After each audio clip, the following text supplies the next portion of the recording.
morning, everybody. Welcome on board. Today we're going to be doing another video in my Pilot's Life Twitch stream series. We are still working for Encore. Still flying the Mighty Dash 8. It's a great airplane. I've got no problem with it. I like flying it. It's a really fun airplane to fly. So here we are. We're flying it today. We're going to be doing something a little bit longer, so I'm going to be probably pacing out about partway through the stream just for a little while, just for a little break, because today's quite a long flight. So here we are with our flight for the day. So today's flight is Encore 3654. I am scheduled to do Toronto all the way down to Myrtle Beach. It's a decent slog in the Dash 8. It's not a short flight, not like the Ottawa and Montreal's I did on the last leg. So it's a bit of a long flight, but it's in my schedule. It's right here. Where's my schedule? Here's my schedule. I have to do it. I have to go Toronto, Pearson to Myrtle Beach and then back. And then after that, I'll continue with a couple more shorter turns, a Montreal turn and then a Boston turn. And hopefully at some point I'll be able to continue those. I would like to try and see if I can do a stream in the evening one day and maybe do one of these when there's lots of ATC online, because unfortunately the problem with doing it during the day, during the mornings when it tends to be my better time to stream, is of course minimal ATC on the VATSIM network. Quite a bit of traffic, but minimal ATC.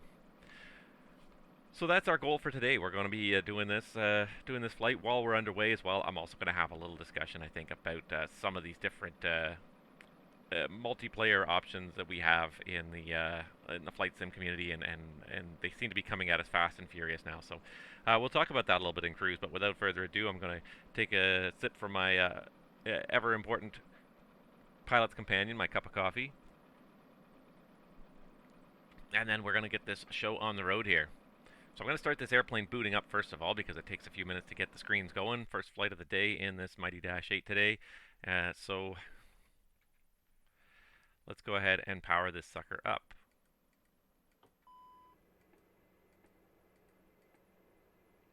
Alright, and I did see the external power unit there. It shouldn't connect until you actually move the switch. I've got the windshield heat on there already because I always need to have it on. Position lights are already on. Recirc fan is on. Get the screens booting up a little bit here too. I don't need to see you, I just need to click you. Boot up the FMSs. And the ARC2s are already on. Whoever shut this airplane down, probably me, did not do a very good job of it. Here comes one FMS. Might have missed the button on the second one. There it comes. Okay, it's coming up. All right, so the airplane is booting. While we're waiting for that to happen, actually what we'll do is we'll do a couple things, because it's probably the longest thing that always has to happen here, more than anything, is refueling. I always seem to be waiting for the fuel at the end of the day. I'd rather be waiting for passengers than having the passengers waiting for the fuel. So we're going to call the fuel first before we even think about boarding, and then we're going to go back to Pilot's Life here. So this is my flight for today. I'm just going to pause that so it's not moving in the background. This is my flight for today. Again, Toronto, Myrtle Beach. It's a good distance, 601 miles, so it's probably going to take us a good 2 hours to fly this distance today. As you can see down here at the bottom, the live METARs, it's pretty miserable today in Toronto. It looks like a nice day down in Myrtle Beach, but miserable day in Toronto. A light drizzle, mist, overcast 400 feet, 1.5 miles. Winds are not too bad, pretty light and variable, but it's a dreary day, and it's Halloween, so happy Halloween, everyone. Not a good day for the kids to be going out tonight because it's supposed to be raining like this for much of the day.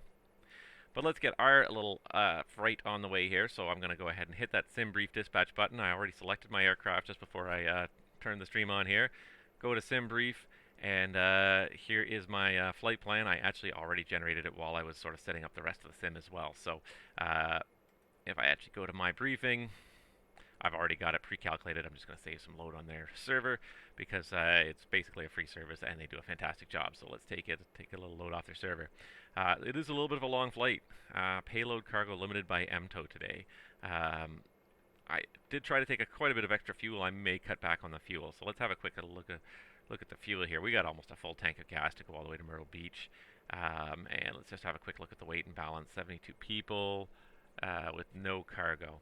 And this is one thing about Myrtle Beach flights. In the real world, Dash operators block them. They limit the number of seats that can be sold. They don't sell every seat because you'll never make it with these amount of cargo. People tend to bring a lot of luggage to Myrtle Beach. They bring golf clubs, they bring strollers, they bring all sorts of stuff. So trying to go down there with 72 people is not going to be a very good situation. So we are going to I think we're going to cut this back a little bit here. So we'll go ahead and edit the flight that I made here. I did check the alternate. The alternate does look good. Raleigh-Durham looks good for a couple of hours anyways. Overcast 1500 is the worst I see. So we're going to go ahead and I kind of want to have the extra fuel just for contingencies. I really don't need. We'll cut it down to 500, but we're also going to cut down the passenger load. We'll cut it down to 64 and see how this does, because we need to have some room for some cargo with this flight here. So let's hit generate on that and see what it gets me. In the meantime, sounds like my catering is here. That's probably what that beep was.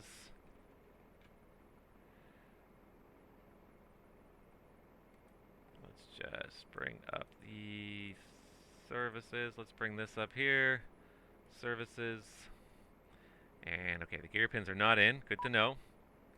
And yes, we're going to open the service door, so the catering. There goes the service doors. Catering can deliver what they need to deliver. Gate Gourmet. Alright, back to the flight plan. Alright, so let's see. We're no longer payload MTOW limited at 64 people. So this is one thing with longer legs in the dash, especially if you need to carry that fuel, you do have to limit the load. And I know most operators do limit the load on longer legs like Myrtle Beach. Most people don't usually do longer legs like Myrtle Beach in the dash. 2 hours is, it's not a long time to spend in the dash, but it's long enough. So we're going to go with that. So we're going to go ahead and load that quickly into my my Majestic control panel here. And I realized, as I was watching one of my previous streams, that I do say a lot when I'm on frequency, and I'm going to, or when I'm on my streams. I'm going to try to avoid that. It's just a placeholder I use when I'm composing my thoughts, but I realized how many times I said it. So I'm going to make a conscious effort to try and not to say it too much in this stream. I will probably fail somewhat. I don't guarantee it'll be perfect, but I will try to say it less than I have in the past. So there is 64 people, 1,800 pounds of cargo, because people need to bring lots of stuff, golf clubs and stuff, to Myrtle Beach. My fuel load here, we're looking for 9,400 pounds. Let's just check and see how this, I'm going to round it up to, I'm going to keep it at 9,400 because this the 400 taxi is actually pretty realistic for Toronto. A lot of other smaller airports, unrealistic. Fuel burn 5,100. Let's hit calculate and see where this puts us. It puts us a little bit far out on the forward end. So what we'll do is we'll take some of this baggage from the forward, we'll put it in the aft. That should really help. That helped center that center of gravity. So we'll send that data to the FltSim. You get the little pause there every time that happens, but there we are. Alright. Hopefully the fuel truck is en route. Sorry. Did it again. Don't even realize I'm doing it. I'm going to call for boarding. And we're going to start setting up this airplane. Just a quick exterior check. Catering is doing their work out there. It is pretty loud next to that GPU. Alright, let's get back in here. And let's start with the FMS. I'm going to pull it up over here because it's a lot easier to see what we're doing over here. It also lets me turn off track IR a little bit here. Alright, so I'm waiting for my actions to close exit 4 so we can close that and we can hopefully get the fuel truck here sooner than later. Closing, I hope. While we're at it, let's bring up the doors page. And you can see that it did in fact close. Good. Still got my last flight plan in here. Gonna just completely turf that, 99. And we're going to put in our flight plan here. Toronto to Myrtle Beach. And I'm going to bring this up on my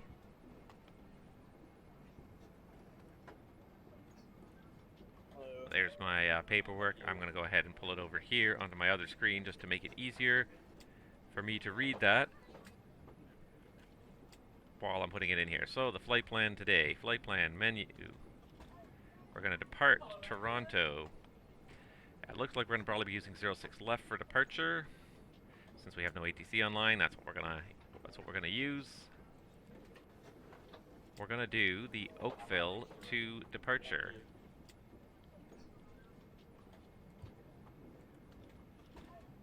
from runway 06 left. That's going to not put in the transitions correctly, but we'll try to get it as best we can.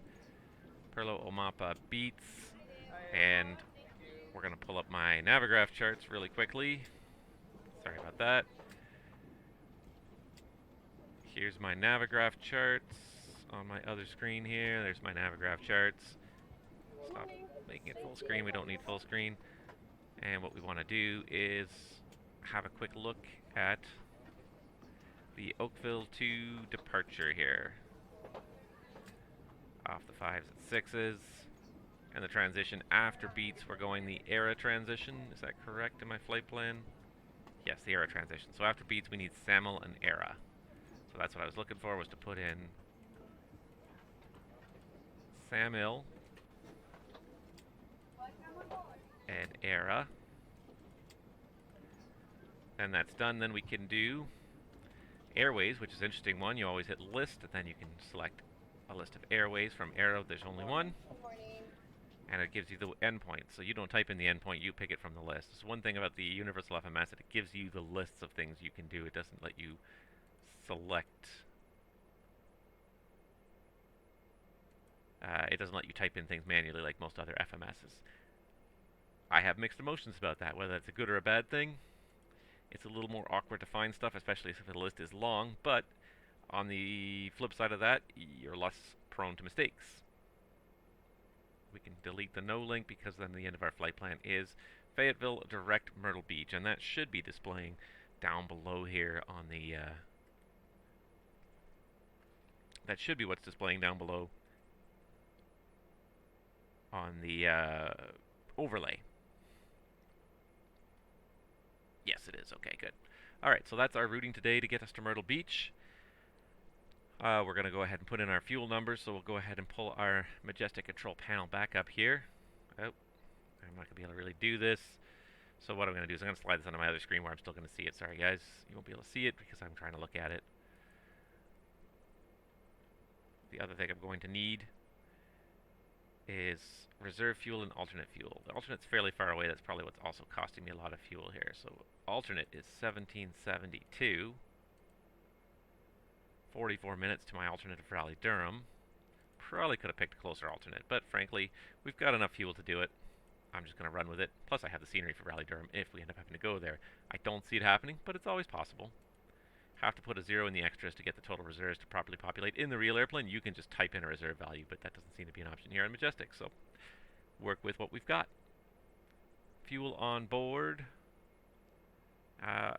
We've got 4755, 4755. That looks like 9600, 9500, 9500 and change.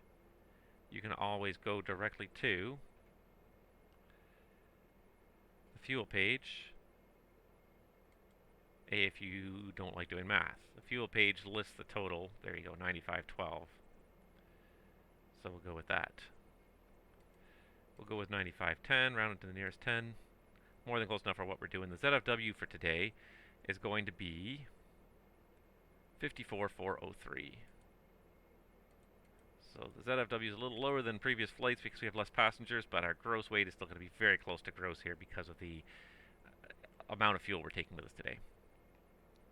That's it.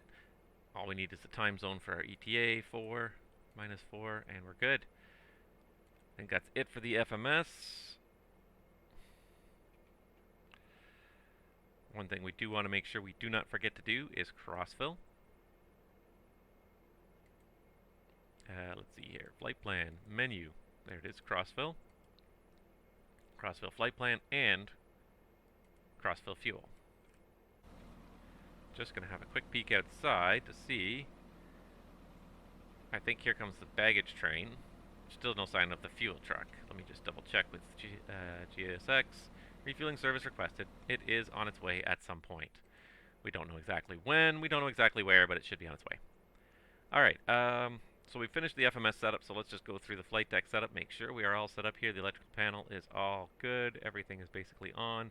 Ice protection, everything should be off until we're ready to actually start up. Lights, exterior lights we don't need right now. Cabin pressure is 0. Flight recorder is normal. Fire protection panel. Now, normally the way my operator did it was we tested the last flight of the day. However, I'm going to go ahead and test. Actually, what we're supposed to do is just power that on so that the fuel valve opens, and then run the test. The fuel valve should close with the test. One interesting glitch you'll notice in the Majestic software. If you'll watch very carefully, I have the APU selected off now. However, if I press the fire test, everything works properly. However, when I release the fire test, the one interesting thing is that the APU, even though it's selected off, runs its self-test. That's a glitch. If it's selected off, it should not do anything. It should just sit there dead. And you can look around and make sure you see all the red lights flashing and everything.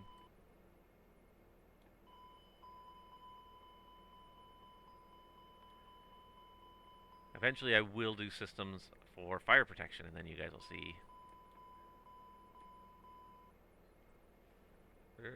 Strain my neck over here trying to see that one, and I'll be able to show you what all those are supposed to be. Alright, APU we're not going to use. Engine start panel looks all normal. Cabin control, altitude controls, looks like it's all good. Position light's the only light we've got over here. Still waiting on the fuel truck, so we can't turn the seatbelt sign on yet. That sounds like the baggage has arrived finally. I don't know where this baggage and the fuel truck in Toronto come from. GSX must spawn them 2 miles away from the gate, because they always take a long time, longer than any other airport. It takes forever for them to get here in Toronto. Alright, it looks like the air conditioning panel's all set. External power is all set, looking good. Alright, I think we're just about good to go here. What else have we got here? Alright, so overhead panel is done. Just going to reset the timer. Another interesting glitch. There's all sorts of little tiny glitches, little things. Majestic overall did a fantastic job. It's a really good airplane, but there's little things that a real Dash 8 operator notices. The other thing too is this flight taxi switch. Anytime the power is turned off in this aircraft, it'll go to flight. The reason is, the only reason it stays in the taxi position is there's actually a magnet that when you move it to the taxi position, holds it to the taxi position. Because then when you hit takeoff power, it will automatically release this switch. So even if you forget to move it to flight, if you advance the power levers past a certain point, it'll automatically release that magnet and it'll switch to flight, even if you forget to do it. So there's a little safety override there. So anytime that there is no power at all to that magnet, the little electromagnet, if there's no power at all, the switch springs back to flight. Little tiny things you notice when you're, when you have experience in this airplane. And I'm not trying to be critical, because really, honestly, you guys did a great job. It's a fantastic model of the Dash. I really enjoy it. I'm just going to reach over here to grab my, nope, they're not there. There they are. Takeoff and landing data cards for the Dash. And I'm pretty sure we're going to be pretty close to gross weight here by the time we're all said and done. 63, yeah, 64,000 max takeoff weight here, pretty much. Alright, fuel truck should be on its way. I got the refueling warning there, so 64,000 pound. If we do flap 5, it's 136. And today, because it's raining, we're going to cut V1 by 10 knots.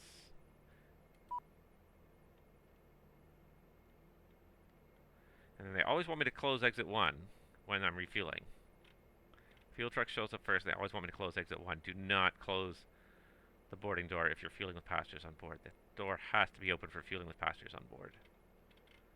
In case anything happens during the fueling process and an immediate evacuation is required, you have to leave that door open until the fueling is complete.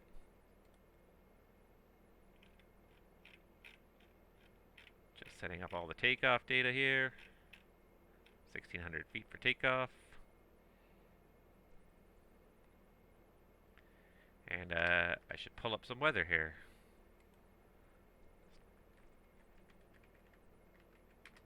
Gotta look over at my other screen here for vPilot. Sorry, the track IR goes with me when I do that. So right now they're calling the altimeter 2967. So let's just adjust that altimeter.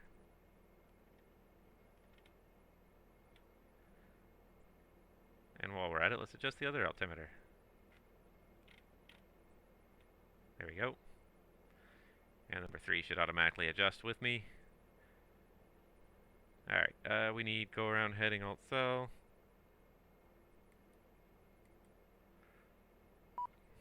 Go around. Heading. Alt cell. Yaw damper on. There we go. We're all set there. Let's just make sure these waypoints sequenced FMS1 to 057, FMS2. Looks like FMS2 is still stuck on the previous flight plan. So we're going to go ahead and there we go. That's a little better. When you finish fueling the airplane, I will close the door and not before. Stop bugging me. Alright, we got Unicom up. What do we got on the squawk? We've got, I have to resync my...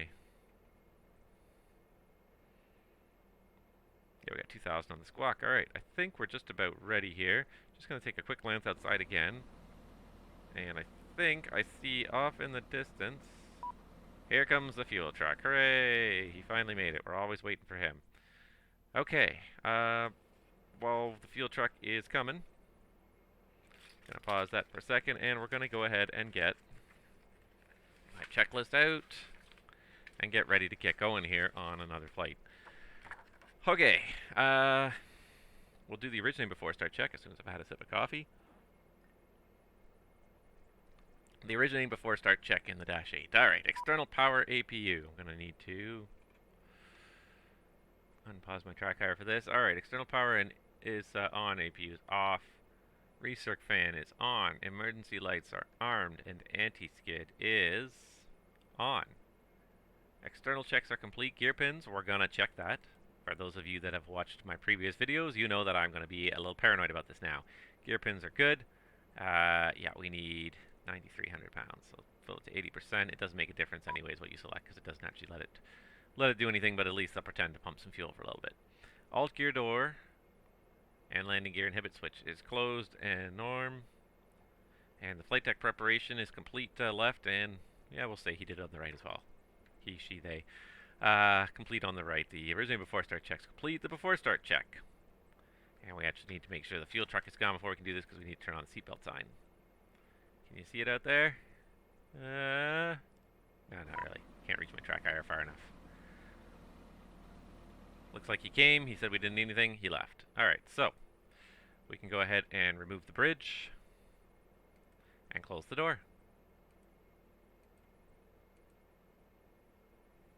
Alright, that should be the bridge now leaving. There it goes.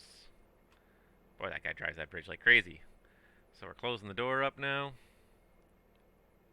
Pull up the doors page. Oh, still got the baggage door open as well. So we'll go ahead and I believe that's exit 2. Using the keyboard, hopefully. Looks like that worked. The baggage door is closed. Perfect. Alright, so fueling is done. We can go ahead and put on the fasten seatbelt sign. And what we'll do is we'll coordinate with these guys and get ready for boarding. Or get ready for the push, sorry. Prepare for pushback and departure. Just waiting for operate jetways to end. Alright, in the meantime, the before start checklist. Circuit breakers. We don't need de-icing treatment today. It is 7 degrees. I'm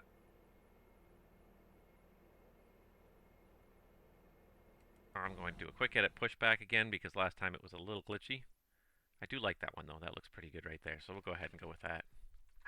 Due to icing conditions, please stand by for engine start until push. Well, we have to start an engine before we leave the gate, so fortunately we have props on feather, doesn't provide any thrust. Anyways, before start check, circuit breakers. Let's see if we can finish this checklist. Check left and right. Escape hatch is closed. Battery master main aux standby is on, and seatbelts are on. Flight taxi is taxi. Yaw damper is on. Fuel quantity, again, we got 9,500 pounds, and that checks against our flight plan. Emergency brake pressure is on, and she's a little wee bit low there. Check. Power levers, I was playing with my switches earlier configuring this, so that's probably why it cycled one too many times. Trims, we've got one. Let's just move this slightly here.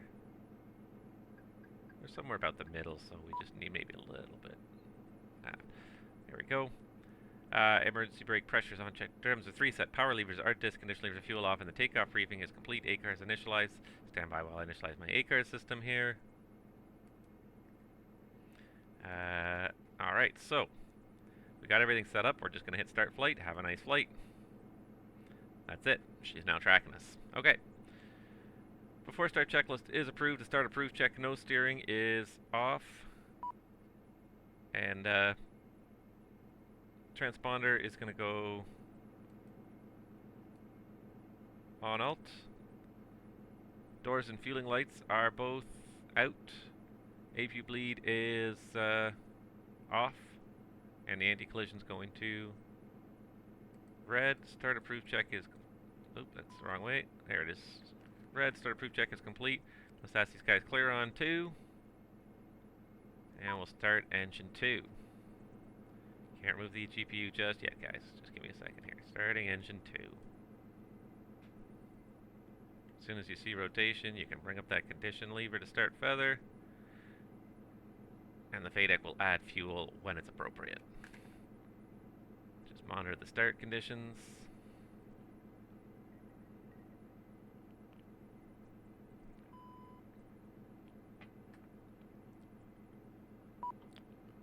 There we go. So that was engine adapter heat 2.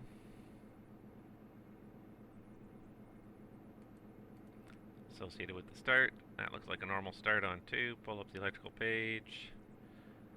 When we shut off the GP or the external power, make sure that your DC generator is working properly, and there we go.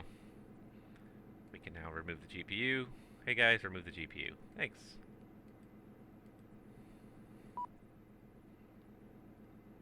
Removing the GPU.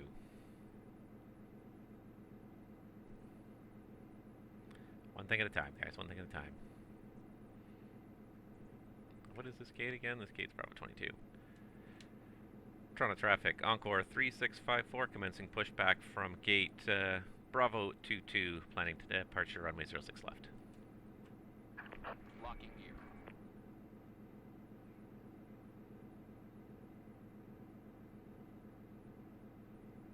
We'll just take the quick external view, make sure that nobody is pushing in the alley behind us or taxiing in the alley behind us. No, it looks pretty good. Departure check completed. Bypass pin inserted. Release parking brakes.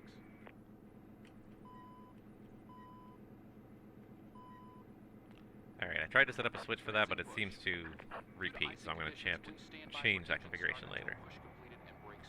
Thought I had changed it properly, but apparently not. Alright, away we go. We're on our way to Myrtle Beach. This is not a short flight by any means. 10:30, it's about when I thought we would get going here. But we're on our way, and that's the important thing.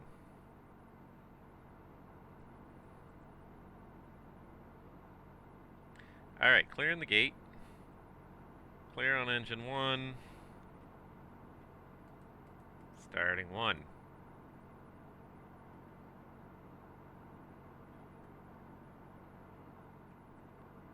And we should monitor the start, but I just enjoy so much flipping to the outside views here. So, let's see what it looks like from the pushback from behind.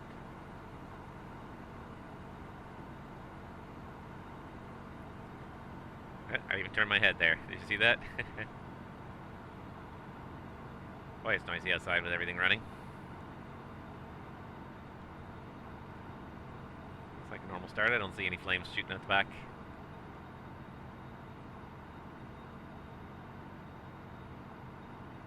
Also, I see that my wheel is not turning as it's being pushed.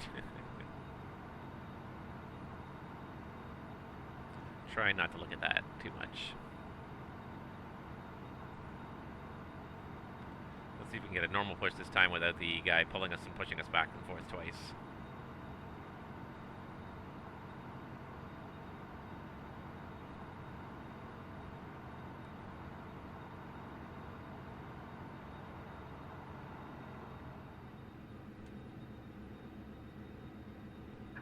Set parking brakes. Alright, that looked like that worked pretty well. Alright, so go ahead, parking brake, that will be the engine adapter heat. 1, and the parking brake.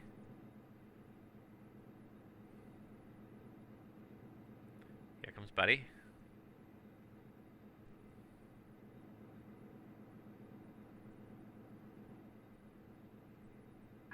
Unlocking gear.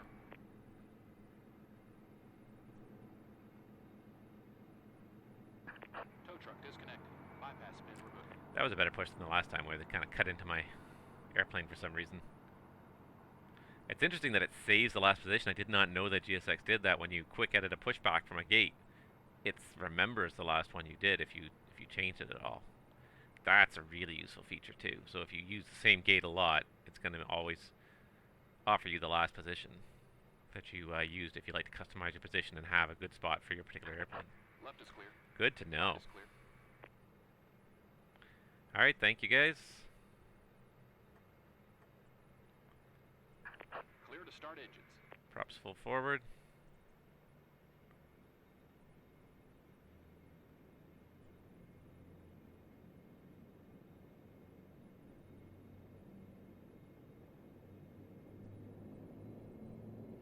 I hope the balance is okay on the volume for you guys here. Let me just have a quick look at my streaming window, but it looks like my voice still does override most of that, which is good. Alright, so let's do the after start check. Because it's raining at 7 degrees, we're going to go ahead and put props and windshield heat on for sure, as well as leaving those engine intake doors open.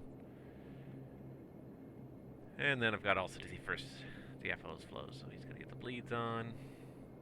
He's got to set flap 5.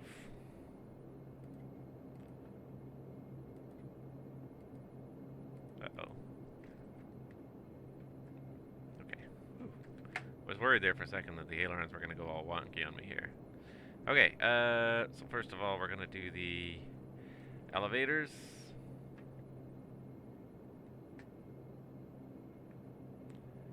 Ailerons. And the rudder. And because it's first flight of the day, actually, what I should be doing is turning off the rudder controls one at a time here. You'll get number 1 red hide. And we should still get full deflection of the rudder even with only 1 actuator on. And then ditto, we turn off number 2. We get the same, we'll get this, almost the same caution light, number 2 red hide. And again, we do full deflection. So you should check on the first flight of the day. And then you check with both rudder actuators operating. Once you've done that, you can turn on the nose steering. And the FO actually only did about half of his job here because he's also supposed to do this. And that's the elevator press caution light. And then you're supposed to do the ailerons and elevators. With number 3, hide ISO valve open. Alright, and then we can do the after start checklist. So the after start checklist, start select light is out, external power APU are both off, bleed air is min and on. Ice protection is standard plus props, and windshield caution and warning lights are checked. Battery temps and loads checked. Go back to MFD mode on here now. And tank ox pumps 1 and 2 are on. Auto feather is AF select. Engine rating, we're using normal takeoff power 90%, bleeds on. Standby high press P2 controller on. High press and quantity are all checked. Flight controls, high 3 and elevator checked. Flight controls checked. De-icing pressure is checked. Flap is 5 set and indicating condition levers are max. Nose steering is on. Radar navcom is all set. We're on Unicom and we've got a 2000 transponder code and PFD set. After start checklist is complete. Alright. Man, we're ready to get going here.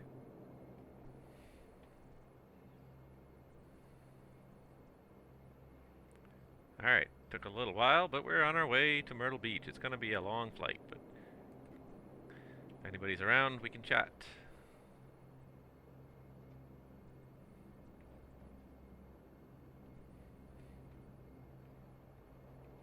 Alright, so we're going to taxi out to 06 left here in Toronto.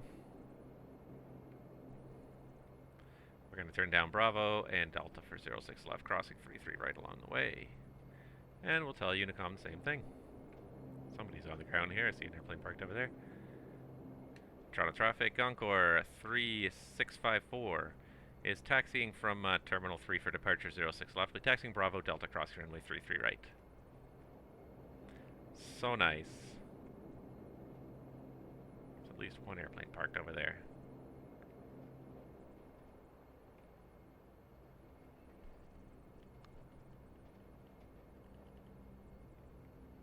Wow.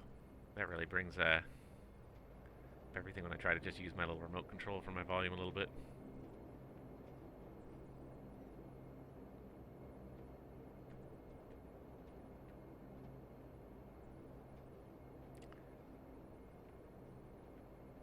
Did I turn on the taxi light? I did. She's a wet, rainy day in Toronto, that's for sure.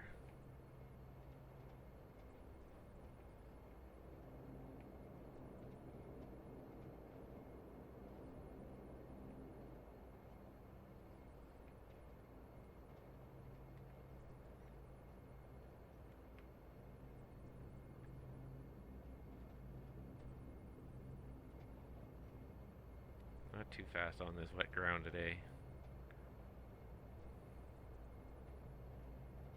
Oh, frame rate's dying here. What's going on? That's a little better. What was it loading there? Oh, I think somebody else just logged in. Loading the model there. Killed the frame rate for a minute because I see another person on the ground in Toronto.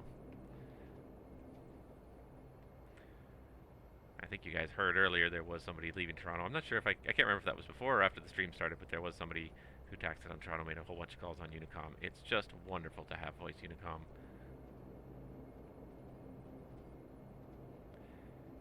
It's so much more realistic and less tedious than text. You're not looking away, typing and reading. Your eyes are outside, which is where they should be when you're operating an airplane. That's why the push-to-talk is always on the yoke. Alright, there go those guys. It's getting really foggy there.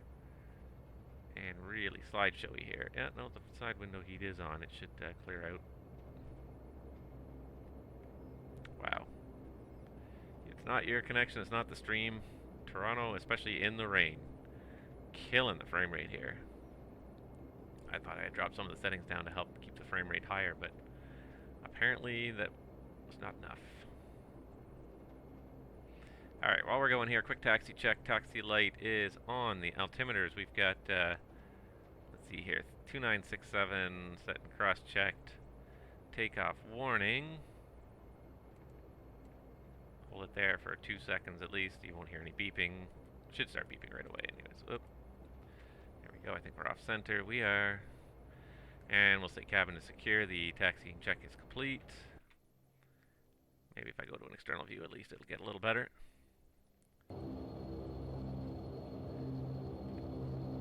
It's a little better, but it's still hard to steer in the external view. There we go, it's a little better.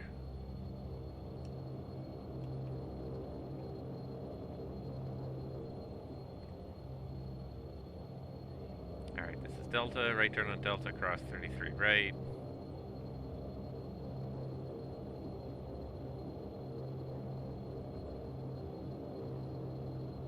Trying to steer from not inside the airplane is actually a little bit challenging. Okay, nobody landing on 33 right.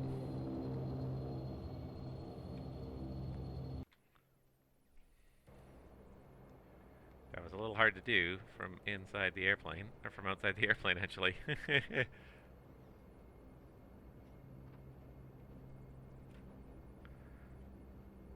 But we're going, slowly but surely.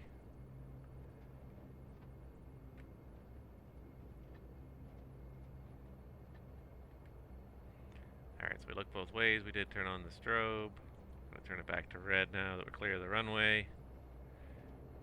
Same thing last time I left Toronto. I'm pretty sure it was raining and it was played hell on my frame rates.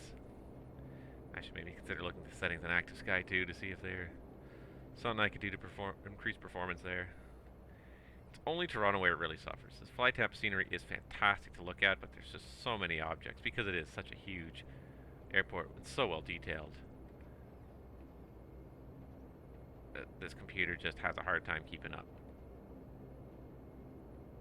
Don't overdo the taxiing. Overdo the steering. Alrighty. Almost there.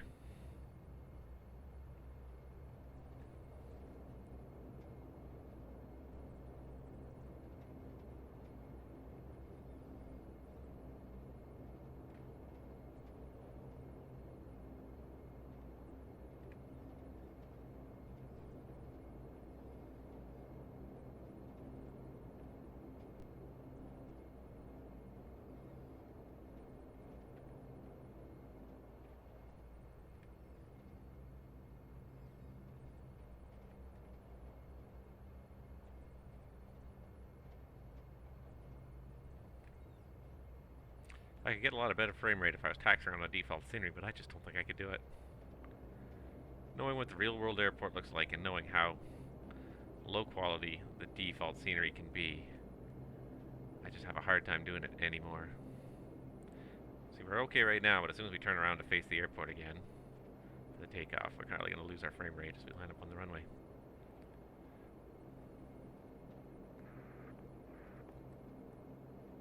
Alright, here we go. Toronto traffic, Encore 3654 is taking position, runway 06 left for departure, right turn out on the Oakville 2 departure. Alright, I don't hear anybody, I don't see anybody. Alright, so let's go ahead and get the strobes back on. It's a little bit, need a little bit of power to keep going onto the runway. And we'll do the lineup check, cabin crew seats for departure. Lineup check, FA notification is PA, transponder is on alt. TCAS is TA only. MFDs are terrain, bleed air is min and on, and flight taxi is flight. Lineup check is complete.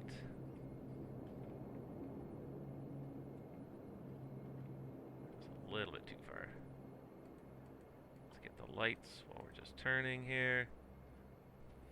Pull this up because it's always just easier, and see how the heading bug is not synced.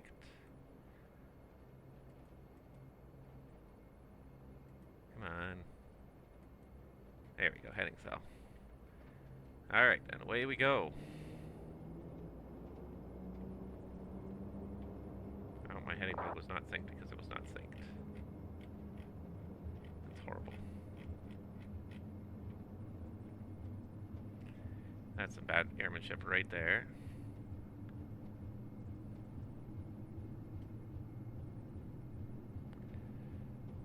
B1 and rotate. Would be nice to have an FO to help out sometimes. Alright, positive rate. Which one's gear up? There's gear up. Somehow those are all flat moves. Alright, there's 16, 60. So we'll do flaps up. Bleeds on. Wow. This flying is horrible today. I don't know what I'm doing here. Climb power set. Let's get the autopilot on because I obviously need an FO to actually do some of this work for once. There's Alt Star. That was a horrible, horrible takeoff for a couple of reasons. Wow. Alright, there is 3,000 is the level up altitude. I don't know why it's 3,100 now. Alright. There's 3,000. Shot right through that. Let's go ahead and do direct to Perlo. Go ahead and engage nav mode. Get the power back a little bit, and let's go ahead and climb up to our cruise altitude of 240.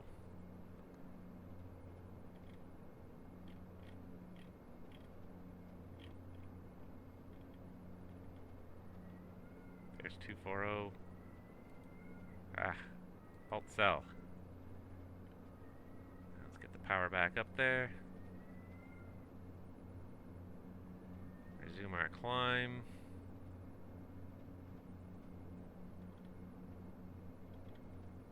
Hopefully we don't take up too much ice on the way out of Toronto today. That was a horrible, horrible takeoff, partly because I was trying to reset the heading bug on the roll. I should have stopped and done it. Alright, we're LNAVing to Perlo. We got pitch hold. And let's go ahead. The after takeoff checklist, now that everything seems to be stabilized. The autopilot is doing the work for me.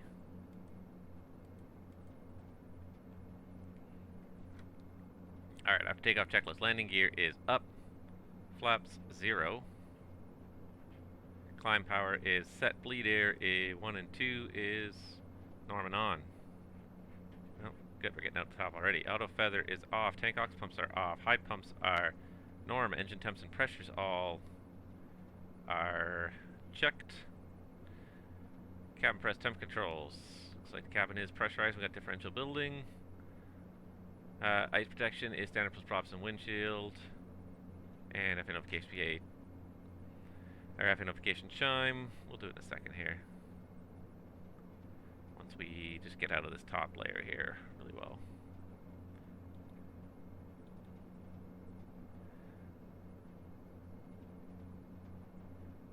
One person only has so much capacity to do stuff on the roll. And that's why you really need a first officer in a transport category airplane, just to help back you up as much as anything else.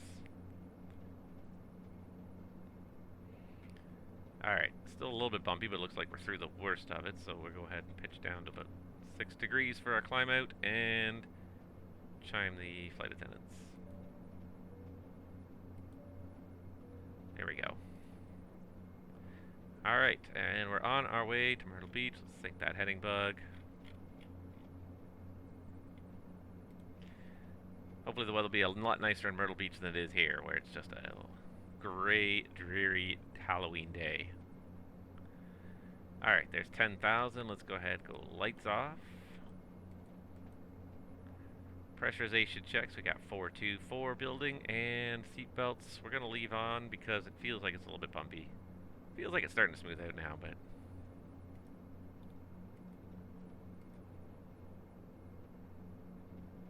just trying to center that trapezoid. This airplane has so much yaw, thanks to those big powerful engines with those giant propeller blades on them. Alright, there we go. On our way to Oakville.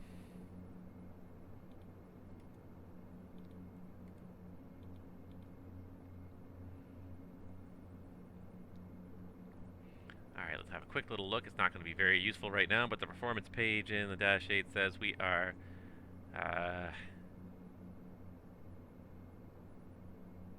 2 hours and 55 minutes en route. Once we get a higher ground speed, hopefully that'll pick up. Got a little bit of wind on the nose here. We're only grounding 196. We should pick up about at least 100 knots on our ground speed as we get up there.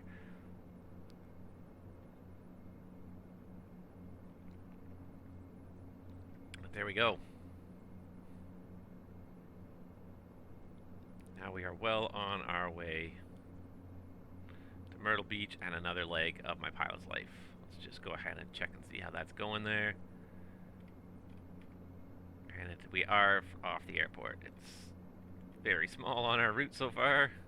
Still 590 miles to go, but we're getting there. Speed 193 in the climb. With the headwind, let's just pitch down and climb a little faster. Okay, not too far, but let's put some more speed into it.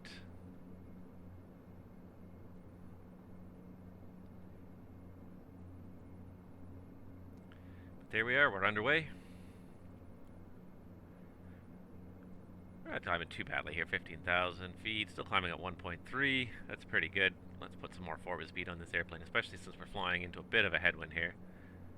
About 48, 50 knots, and given that winter is now coming and the stronger headwinds are coming quickly, climbing faster speeds into the headwind will get us there faster, rather than climb quickly into the strong headwind and then sit there in the strong headwind for a long time.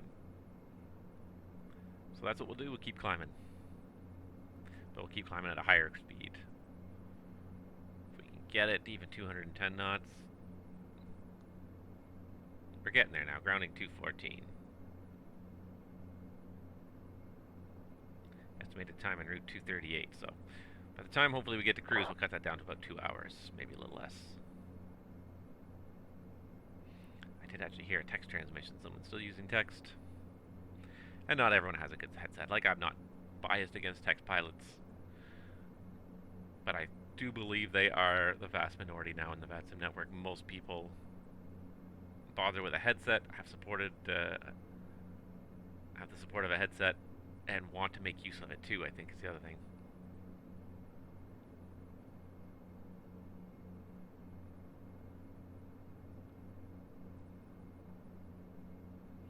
Some people don't. Either they don't have the capability, maybe they're a little nervous, and that's fine. I mean, VATSIM is great for that because it's a learning environment. Everyone's learning all the time. Generally, I find everyone's pretty friendly. When it gets a little crazier, people get a little bit more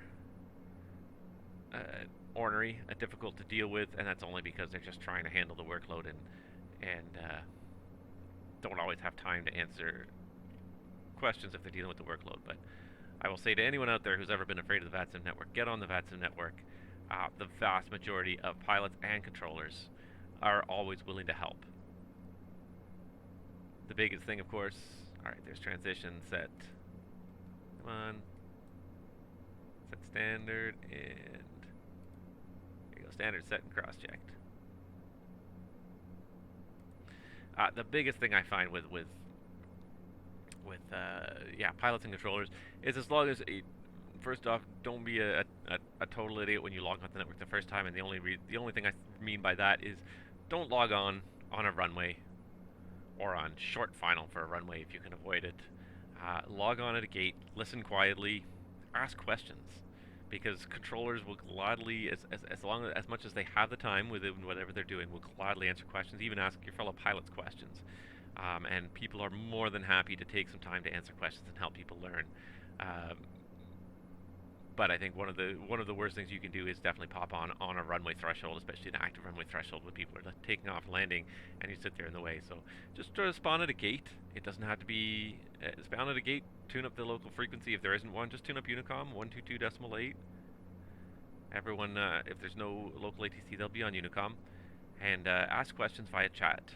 Don't do it on frequency so much, but just open up the chat window and ask questions, and people will generally be very willing to help. So all you have to do for any of the people in your list is literally you can right-click any controller's name and hit Open Private Chat. I believe, let's see here, to do it on, I believe it's just .chat, and type in the aircraft call sign, and there you go. You'll open up a window, private chat only to that aircraft. If someone doesn't respond, don't take it personally. Sometimes people are busy doing various things. Controllers might be busy with just the amount of traffic they have online and whatnot. So don't take it personally if someone doesn't answer right away, but definitely ask questions. When I'm online as a controller, I try to answer questions as much as possible. I try to help out new people who are learning. If you don't know how or where to find a good flight plan, ask me. I'll help point you in the right direction depending on where you want to go. I would rather have the questions asked ahead of time and sort of have good answers and have a person know what they're doing when they get up in the air, than using the time in the air to start asking questions, because then if you might be causing an issue to other people.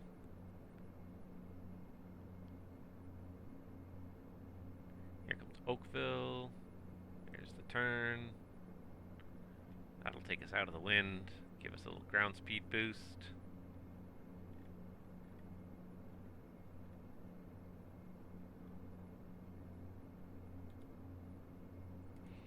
Hopefully the further south we go, the further we'll get out of this wind.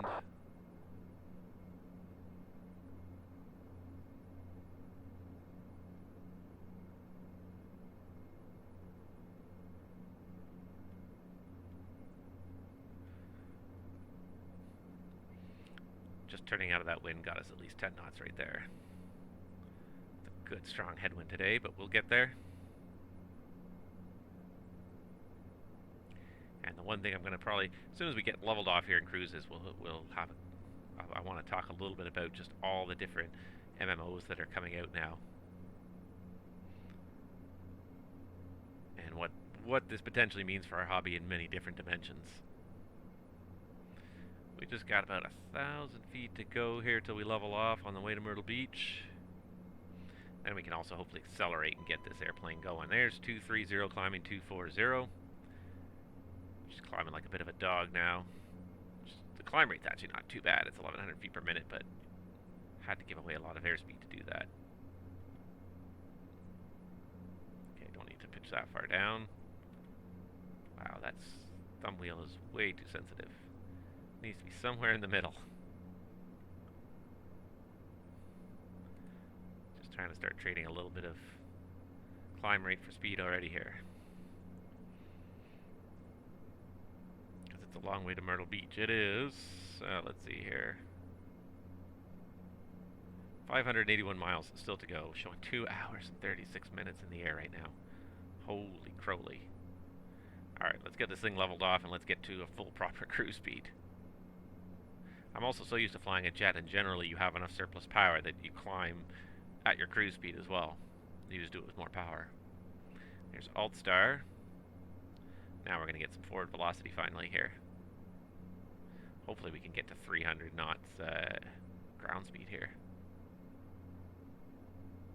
Come on, you can do it. You can do it.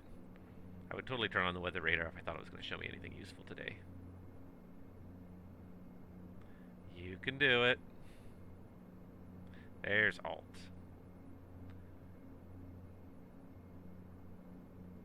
Alright, we're going to let it accelerate before we bring it back to cruise power. One thing you can always do as well to help this airplane out is make sure that trapezoid is centered. Because flying sideways is going to cost you drag. It may not be much, but over the course of a 2-hour flight, if you're losing 5 to 10 knots to drag, that's a good 5 or 10 extra minutes in the air. And we don't need that, so just waiting for this to accelerate to cruise speed, and then we'll go ahead and do the cruise checks. Alright, we're cutting down on our ETA now. It's 2:18. It's getting back there slowly. I'm hoping once we get up to a normal cruise speed here, we'll get at least under 2 hours. Wow, this is a long flight. Especially in this Dash 8.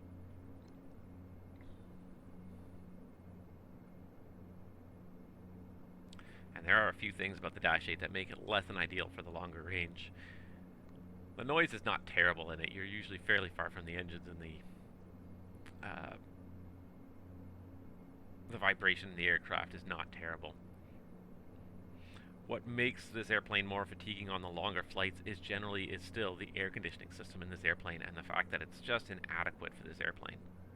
Still accelerating, right? Yeah, slowly creeping up there. And that is probably the biggest thing that makes long distance flights.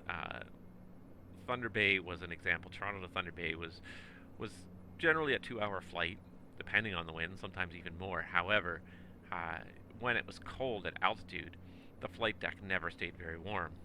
However, when it was warm at altitude, the flight deck also again never stayed warm.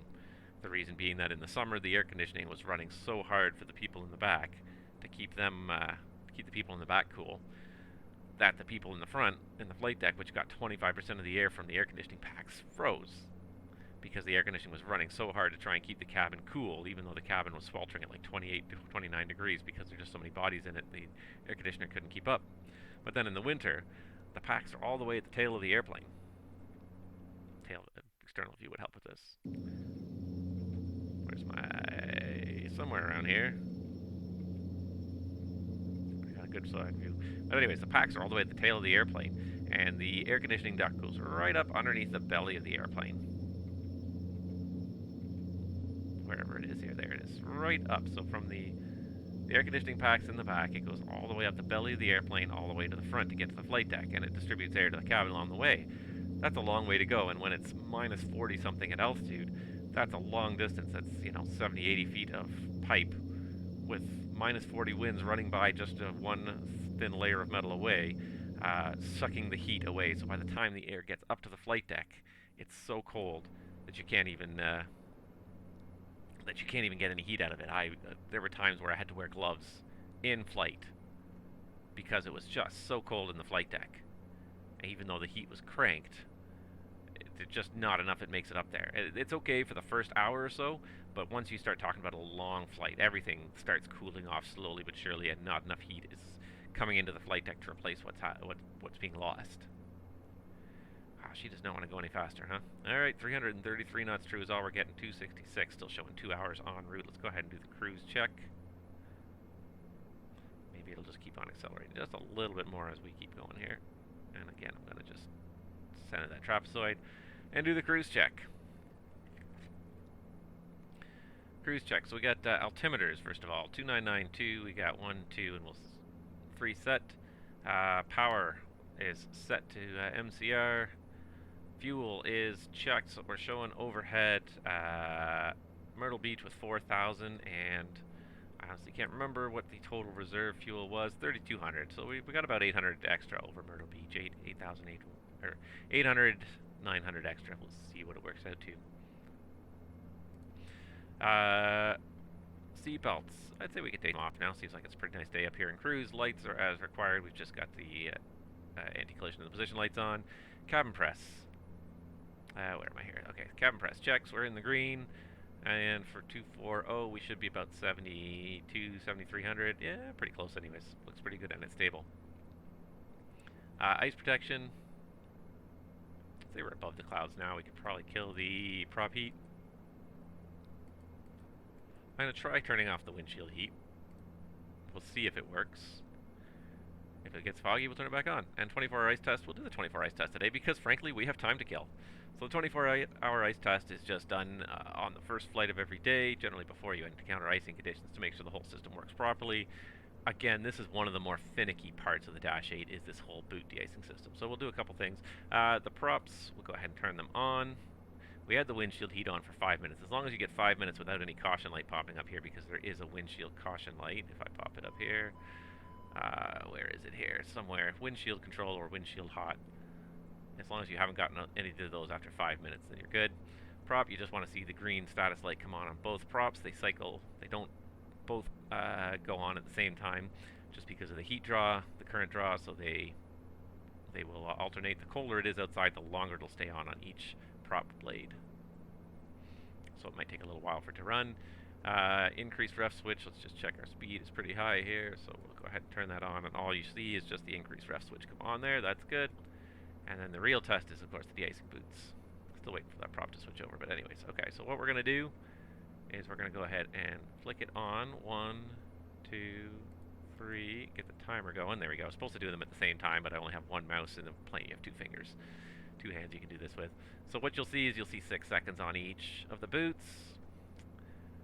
You'll see that they kind of go in a bit of a weird order here on the inner boots.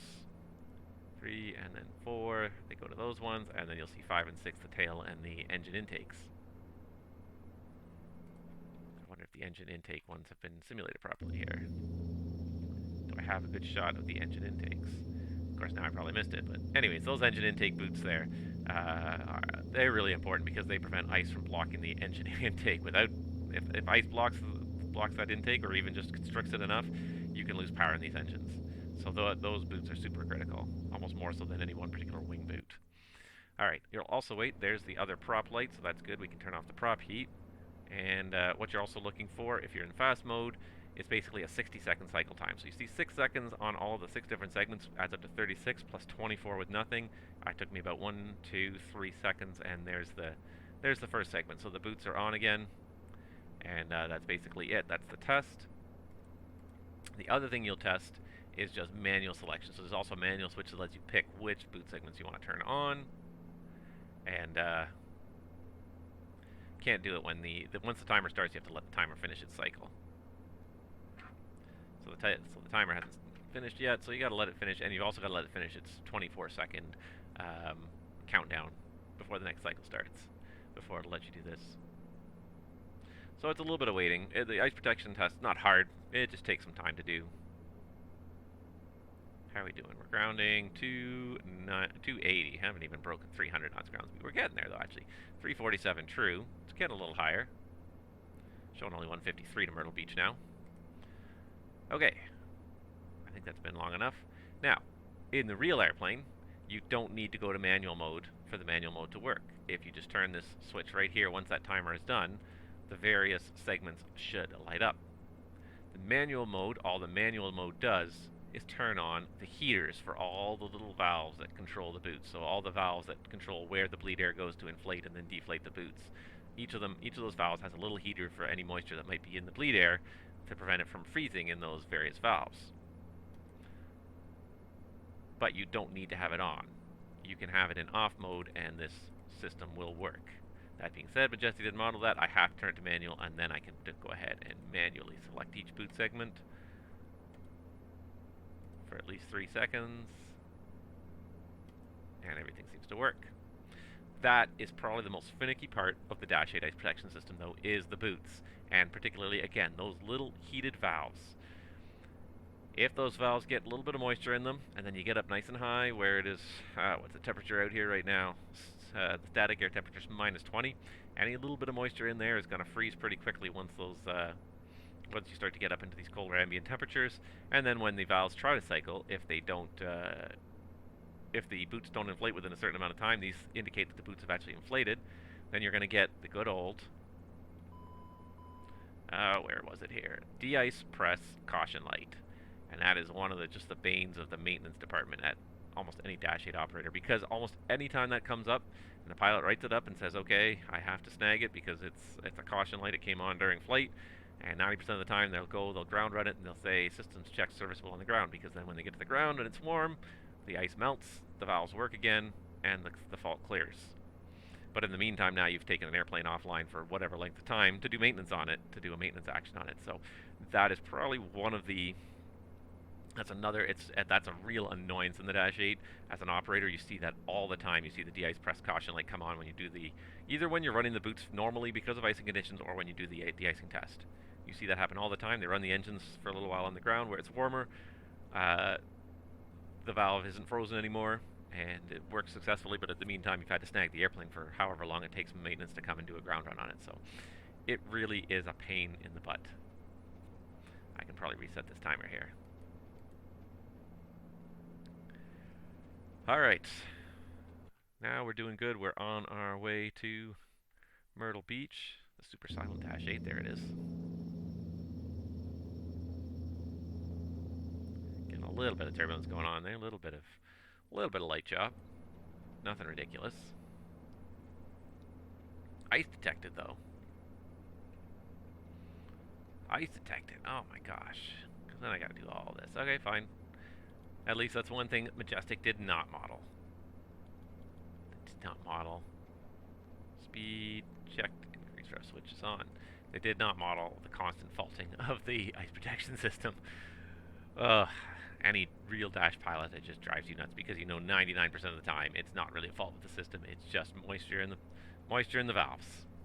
You know that, but I get so frustrated with it. All right, the ice protection system is all on, and we are slowly improving our speed here. We're almost up to a 350 true airspeed. We got a nice good headwind here, though. I think as we go farther south, it should get a little better.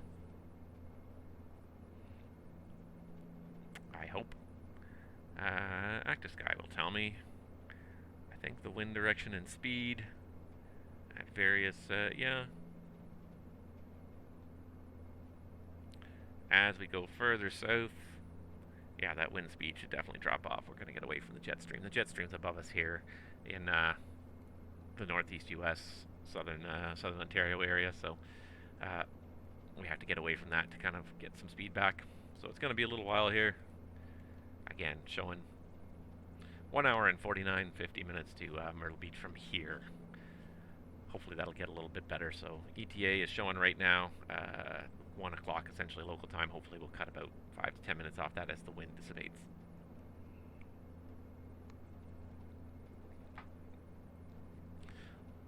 So a long time ago being 5 to 10 years ago, if you wanted to watch streaming television, Netflix was the place to be. They had the dominant market position. They were the be-all and end-all of the streaming business. If you wanted to cut the cable and still watch your favorite TV programs, you were going to have a Netflix subscription, and everyone did for a long time. Then in the last 2 to 3 years, all the other companies woke up and said, wow, look at how much money Netflix is making. And a lot of the time, they're making a lot more money off of our properties, off our intellectual properties, than we are. So now we're all out into, now every media company has their own streaming service. The juggernaut that I think will take on Netflix, of course, will be Disney with their streaming service, just again because of the sheer amount of intellectual properties they own, Star Wars being #1 on that list. But a whole bunch of other ones in the background, including National Geographic, but also some of the most classic, treasured kids movies. So anyone with a family is probably going to have that Disney streaming service. But now you've also got HBO, of course, has their own streaming service. You've got Crave TV. Amazon has a streaming service. You've got Hulu. We've had that for a while, and a few others as well. Most of the other major networks, CBS, for example, putting out their own streaming service and taking away some of the properties that have been on Netflix before. So we're entering a really fragmented streaming market right now. So why is that relevant to flight simulators? Well, because I was just perusing the other day, and I've come to the realization that we are on the cusp of a big influx of online, real-time, persistent universe, massively multiplayer online experiences in the flight sim world. And we've had some of these before, and obviously we've had the online ATC networks for a long time, IVAO and VATSIM being the two, of course, and then PilotEdge being the recent pay upstart. We've had these for a while, but there's a new revolution coming, it seems, in terms of companies that are interested in selling you a persistent universe experience, job experience for your flight simulator. And of course, my stream today being a pilot's life is one of them, one of the ones that has come out. Now, these have been going on to some degree for quite some time. FSEconomy has been around for years and years, and even Air Hauler was around for years and years. Now there's Air Hauler 2. I've played with that. I think I liked it. It's got some really neat features. But there are a whole bunch more now on the horizon, and I'm curious to see what other people feel about this. I like the fact that, of course, there are these many networks out there, and that we have all these different possibilities out there of things we can do. But at the same time, ours is not a huge market. Ours is a very much a niche market. There's only so many people who are really into flight simming as much as probably any of you who are watching this channel are. And there's only so much money and budget in that as well. So we don't have infinite budgets. None of us, or very few of us, do anyways. Maybe a couple of us are privileged enough. I saw one live stream the other day of a guy with a full motion sim in his apartment. Awesome for him. A little bit jealous. But most of us are not to that level. Most of us, a lot of people on these networks are students and young people with relatively limited budgets. But it seems like we're on the cusp of having a huge influx of these different services. Different ones seem to be going in different directions with different priorities. I'm curious to see where this sort of goes in the long run. I don't think all of them in the long run, and I hate to be negative, I don't think all of them will survive, but maybe they will if they do find the right niche. So I thought I'd talk a bit about some of these different possibilities, because there's a bunch of them out there. Some of them are already public, some of them are just sort of coming around and hopefully will be released soon. More information hopefully coming soon anyways. But I'd love to just chat about them and see what other people think as well about these various different persistent universe online systems that we're all starting to become a part of. Now, of course, the old ones again are VATSIM and IVAO, the two online ATC networks. The great advantage of these two networks, of course, is just the interconnectivity, the ability to see other airplanes out there in your simulator, which are actually other people flying, not just AI-generated traffic, because the AI-generated traffic is good, but there's something really kind of rewarding and about seeing other people out there actually flying their airplanes, knowing there's other people, so you feel much more immersed in this world where you are part of the world of other pilots flying around. And of course the ATC aspect as well, being able to be managed by an air traffic controller, have your actions and coordinated in a very realistic manner. I've never found any kind of software that comes close to how real people deal with it, because just like pilots, controllers all have different techniques. They're trained to the same basic ideas, but just like pilots, they pick up different techniques, different ways of doing things along the way. It makes for a very unique experience that it's very hard for any computer to replicate. So those two networks, I think, are here for the long term, especially VATSIM now that the AFV system is out, is definitely here for the long term. But there are a whole bunch of other things to sort of add a little bit around the side. And not necessarily around the side, but perhaps that's not the right way to put it, to give you more purpose in what you're doing in your simulator. And so that's what I kind of wanted to look at a little bit today. Some of them have been around for a while, and some of them are relatively new. So the one that came out last year was, I think it was last year, or maybe it was just early this year, was Air Hauler 2, which was a sequel to the original Air Hauler. And it's a really interesting piece of software. It gives you missions to fly. It gives you lists of cargo jobs for you to pick up. You start out with a set amount of cash, You have to decide if you want to lease an airplane or buy an airplane. You can hire pilots to fly the airplane for you, or you can fly all the missions yourself, or you can do a combination. You'll get rewarded. Of course, if you're late, you'll get penalized. You have to build up a reputation for your company in order to be able to qualify for decent bank loans to get bigger aircraft. So in the beginning, you start out quite small, usually just puttering around in piston singles and twins, trying to make a couple of bucks to try and hopefully get yourself into a turbine, some kind of turbine-powered airplane in the long term. It's a really neat idea. The one thing that's really neat about it, of course, too, is that it persists when your sim is off. So it is a real-time simulation. Your bills are due on the set day of the month. If you don't have enough money to pay the bills, even if you don't turn on the software, the next time you run the software, it will go and figure out everything that happened while you were not playing, while you had the software turned off, and it will deduct any bills, insurance bills, and rental bills, and whatnot. So you're kind of constantly have to continue managing your company. The easiest way to do that, of course, is to set up some AI pilots, just assign them jobs and get them to generate income for your company, and that will usually work in the long term. I really enjoyed that for a while. It was very it was very interesting in the way it got me to go to a lot of airports I hadn't been to, little small airports. That was one thing that was a really great feature about it, was it sent you to a lot of small airports. I had mixed emotions about it. I liked it because of the element of discovery. It basically just grabbed airports out of your simulator database and assigned you to fly to random selections of these. The trouble with this is that some of these airports, since the database was created, have closed. A lot of the smaller strips, some of them do not last. Some of them have closed, so you're trying to find information about them and they don't exist anymore in real life. All you have is just a runway in the sim. Of course, I also have mixed emotions about the default scenery in the sim, but I enjoyed the challenge of trying to fly to these small airports, find these small airports. First of all, some of them didn't have IFR approaches. A lot of them didn't have IFR approaches, so I had to drop down below the clouds and then try and spot the correct airport just by flying around and looking in the right location. It was not easy to do it without the help of the GPS. So it's a really neat system. I really enjoyed it for a while. I got away from it mostly because I liked to stick to the airports that I had the good scenery for, and if they'd had an option to sort of favor your scenery that you had installed, I would have probably used that more. But the other thing that also didn't necessarily have going for it was that it did have an online component, but it didn't seem to be very heavy in there. You could join a virtual airline with your friends and fly with your friends. It was not necessarily central to the software, and that's, again, a double-edged sword. It's great for those of you who are solo players. You could toil away on your own computer at your own pace without issue. However, some of us want more of an online experience. We want to be able to fly more with our friends. It seemed like the online aspects, the cooperative aspects, were kind of tacked on a little bit towards the end. Maybe they weren't, but it certainly kind of felt that way playing it. So I sort of it faded away from me after a while. One of the more recent ones that I came across as well is ProjectFly, and I started using this. ProjectFly is not so much an online flying network, and definitely not so much an immersive multiplayer system as it is a great logbook tracker, flight tracker. And that's one of the reasons why I really like it. I actually have it running for most of my flights nowadays just as a tracker.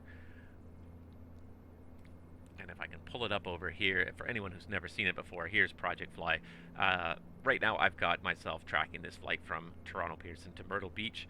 The neat things you can do with it at the end of the day, I'm saying a lot, I'm trying to avoid it,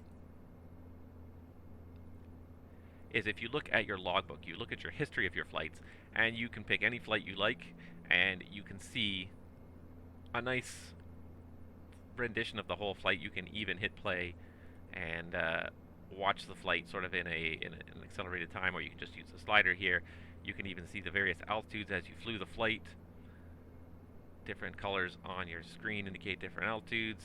When you got a vector, or however you got onto the approach, if you skip down to the end here, you can see kind of a radar track of your entire flight. So it's kind of a flight aware for your entire flight. That's a really neat aspect. That I really like. I've really enjoyed that. You can also see the details of your flight, the speeds, touchdown rate, etc. And also your aircraft persist, which is kind of nice. So your fleet of aircraft that you have here, whatever, and it's just whatever you decide to add to it. So things that you have in your sim that you decide to add to it, it keeps track of its current location. You can see all the flights that you've done on a particular aircraft. etc. So we started in the Airbus factory, brought this across the Atlantic, and have done a couple of flights in it. So you can see the flights, you can view the individual details, so the tracking aspect is really neat. You can see who else is online using the radar system here. You can see what other ProjectFly users are online. Once it loads, there it is. And it's amazing how many people are online using ProjectFly at any given time. 867 right now, all throughout US and Europe. There we are. However, it doesn't inject anything into your sim, and I think this is one of the great things that's missing from a lot of these online systems, that the ones that do it will get a lot. So it would be great if you could see all these airplanes in your sim. I realize that adds wear and tear to the sim. Make it an option. It's not something that everyone wants, because not everyone's sim can handle the extra airplanes. But it would be neat to see all these other airplanes, again, make you feel more like you're flying in a world with a whole bunch of other people rather than just flying on your own lonely simulator. And that's what I love about VATSIM. I feel like I'm flying in a virtual world and not just alone on my own simulator. So that's ProjectFly. It's been around for a while, so people are not fans of the people who run it. They've had some issues lately. They went offline for about a day due to financial difficulties, because it's basically a free service right now. Nobody is paying too much for it. And looking at the number of people online using this service, even if each person paid $1 a month, that's a fair amount of income to help cover the cost of servers. Servers aren't free, bandwidth isn't free. Running these services takes time. So that's ProjectFly. That's another of the persistent kind of online universes, but it really is more than anything. It's just a flight tracker. That's what I find it's good for. It's good as a flight tracker. I think what a lot of people are starting to work towards, though, is something where you're going to see more and more of the people linked together. So another one that is coming out in the not too distant future is PMDG's Global Flight Operations. This one I think is going to be very different style than, say, a ProjectFly or an air hauler, in that this really is going to take the airplanes that you have and just up the realism. Make it feel like you're part of an airline. I don't know how much of a multiplayer component. The details have been very sparse on it to date. It does seem like it's going to be a subscription type of system designed to revolve around the higher end add-ons. So you'll be able to actually send out and receive ACARS messages through the Global Flight Ops for things like gate assignments on arrival and announcing delay codes, having gates assigned for departures, picking flights, things like that. Really, it's still in the development phase. There's some information out there, but it's fairly sporadic. It's fairly light on details, as PMDG often is, until they're ready to really, truly release something. So it'll be interesting to see where that takes us. I think that's going to be very much a niche for the people who do enjoy flying the heavies and wanting just to have a little bit more airline immersion from the heavies. That seems like it's going to be their main focus, is going to be feeling like you're part of an airline, like you're not just booting up an airliner at one time and flying, but you're part of an airline, having flights assigned perhaps, and having dispatch support, so having a flight plan generated for you, having ACARS messages arrive automatically without you having to do anything, assigning you gates for arrival. Silly things like that add to the immersion level. It's amazing how the silly small details are what sometimes add to the immersion level. So I'm curious to see how Global Flight Ops goes. Again, I don't know exactly what they have in mind. I know they're supporting probably all the PMDG aircraft. From what I've heard, they're going to support I think the Aerosoft Airbus initially, and a few others. I'm curious to see, again, where this takes us. There's lots of potential there. But I think, again, unless you start injecting other airplanes in the sim, that was the other thing, I guess, about Global Flight Operations I've almost forgotten. It's been so long since I've heard about it, is that the airplanes will persist in the sim. You'll pick up an airplane that somebody else flew to an airport. With whatever happened, whatever condition they left it in, if they left the tanks empty or full, if they damaged anything, whatever condition they left it in, if they left it powered up incorrectly, it's going to be like that as soon as you pick it up. And then when you drop it off at another airport, the next pilot picks it up, they're going to have it in whatever condition you left it in. One thing that will be really great for this is for the PMDG service wear and tear that eventually causes failures. Very few simmers can fly enough to really simulate the kind of wear and tear on a realistic time frame that an airliner will encounter. You're talking hundreds of hours a week, potentially, of flying. That no simmer has the time for that. So even though PMDG is tracking how much time is being used in your sim, things don't fail because most of these components are brand new. They're still practically brand new. In a good year, you might log 200 or 300 hours in an airplane in the sim. So you're still on the first maintenance cycle in most cases. By distributing this aircraft among many people flying it at different times, you'll build up the hours faster, and you'll get that wear and tear on the airplane. So that to me is a really neat feature. Also, how people treat the airplanes will affect their future well-being. So again, a really neat feature. The fact that that's shared among multiple users, I think, will make it a really intriguing system. Whether or not it's going to be worthwhile, I think, first of all, we have to see how much PMDG wants to charge for that and what the full feature set is. So that's all pure speculation. What I would love to see, though, is to see those airplanes injected in your sim even when you're not flying them.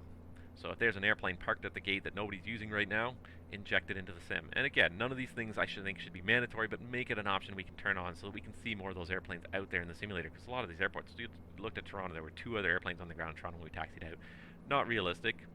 I have VATSIM dialed in, that's where those 2 airplanes came from, but we could do more. We could have these airplanes that are persisting in the PMDG world parked at the various gates, and that's one that I think I would like to see it as an option. I don't know that they're really going to do that because I think they're more focused again on the individual captain experience. But just looking out there and seeing other airplanes makes you feel like you're part of a bigger airline. So I think that's something that they could work on. Another one that also got recently announced was from Orbex, and I've already forgotten what it's called. I think it was called the SkyPark, wasn't it?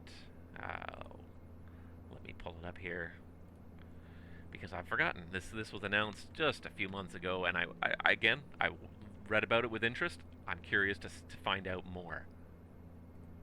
What is it called? It is called the SkyPark. Yes, that's again a lot of similar features to a lot of these other software. It's going to provide you with missions and tracking for that sort of thing.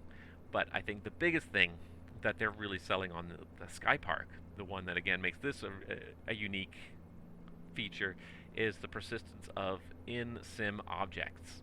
So when you pick up cargo at an airport, when you taxi up to the ramp at the airport, you'll see the cargo sitting there. You'll see crates sitting there, or drums of oil, or whatever you're loading into the airplane. It'll be sitting there at the airport waiting for you. Then you'll see it, you'll load it into the airplane, it'll be in your airplane, you'll unload it, and you'll see it again in the sim at some other destination. If you don't get it all the way to its final destination, but you have to offload it to another airplane or another pilot, you'll see it on the ramp there. Other people will see it sitting on the ramp there. That is a truly neat idea. Seeing these other objects out there in the sim, again, trying to push that idea that you're not just one individual flying in a simulator, but that you're part of a bigger network of pilots, of aircraft, transporting goods across the world. That, I think, will add a lot of immersion. It has, again, a lot of potential. They've pushed back the launch date. It says on the website, I'm looking at it right here, launching summer 2019. That did not happen. I think when they started to get some feedback from the community, they said, okay, yeah, there's a lot of things we can do here, and we need to perhaps get it all out, get a lot of it organized before we start to release it. So I haven't heard too much about it for a couple of months now. Again, very curious. I think the idea of seeing the other objects in the sim, again, I want to see aircraft in the sim, and I don't want to see AI traffic. I want to see the other people who are out there flying. Again, you go back to ProjectFly just for the sake of it, just for a second here, and you look at the number of people who are flying in this world. Where did my ProjectFly window go? There it is. You look at the number of people who are flying in this world right now, and imagine if you could see all those different airplanes on the ground in the air. Even on VATSIM right now, only 657 people. A lot of these are probably duplicates, but I could turn it on in ProjectFly, which is kind of neat. Saw a few new ones pop up. IVAO's got 585 people online. PilotEdge's got 9 people online right now. If you were to be able to put all of these aircraft in your sim, that would, again, add to the immersion level. And I think this is where the MMOs will really take off. Is the first few that really start to put objects into your sim. Again, it's important to make it optional because different people have different computers with different performance levels. Some people will not be able to handle that. But I think the first companies that do put those out there will find themselves getting a lot of subscribers because I think people want to finally really believe that we are part of this bigger network.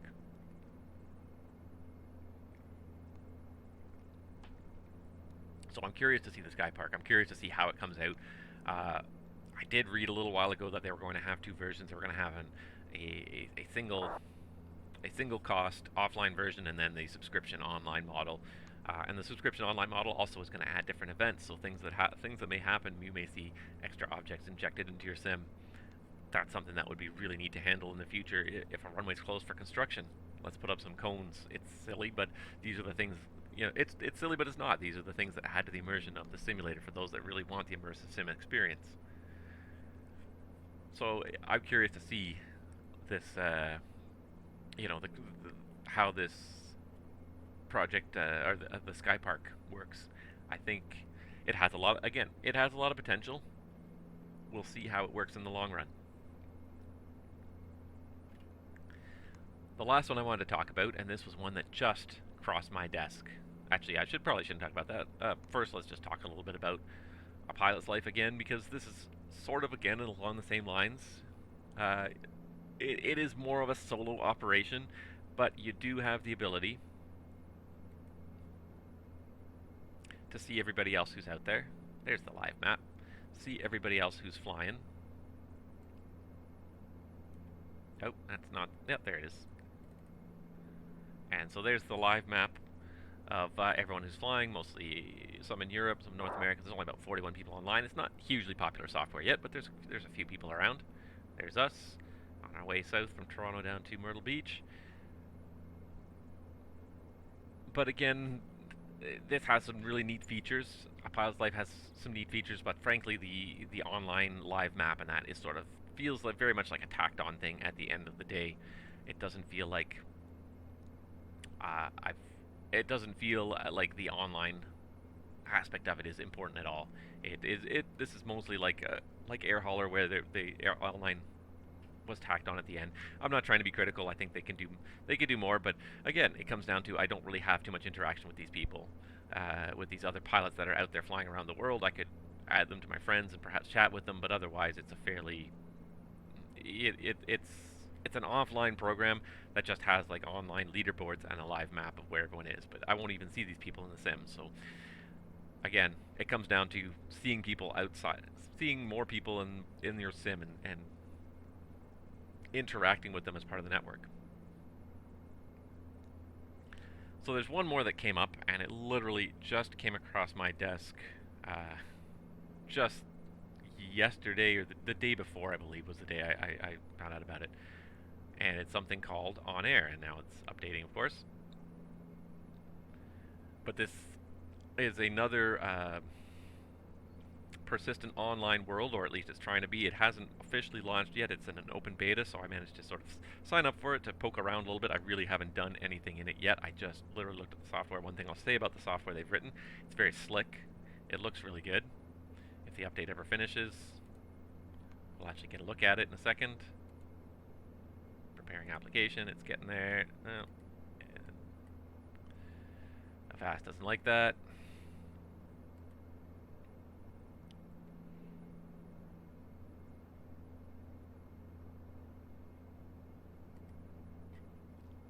Okay, it didn't like that at all, so I won't be able to show you that right now. Maybe I can show you quickly on the website, but one thing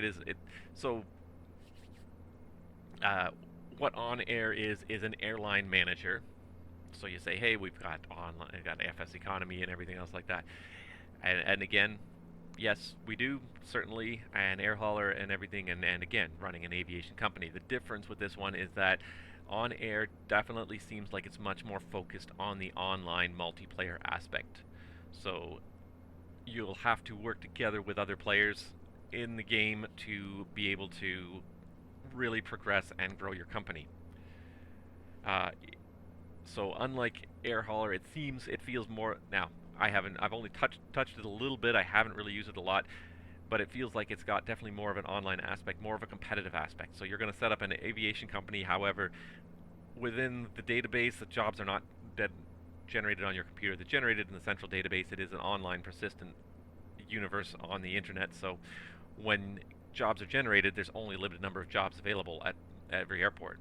Larger airlines will tend to get them. So as you become larger and more established, you'll be able to pick up these jobs a little easier, and you'll be able to get more market share if you have a better reputation. You can even just work just solely as a pilot. You don't have to manage a company. You can start your own company, or you can just simply work as a pilot at somebody else's company. You can, of course, hire AI pilots to continue to fly your aircraft just like air hauler could. But I do like the aspect that there's a bit more of an open world sandbox feel to it. I don't know how well it's going to work in reality, but you can do almost anything that an aviation company can do. So you can start an airline. Thanks. Maybe it'll finally let me run it.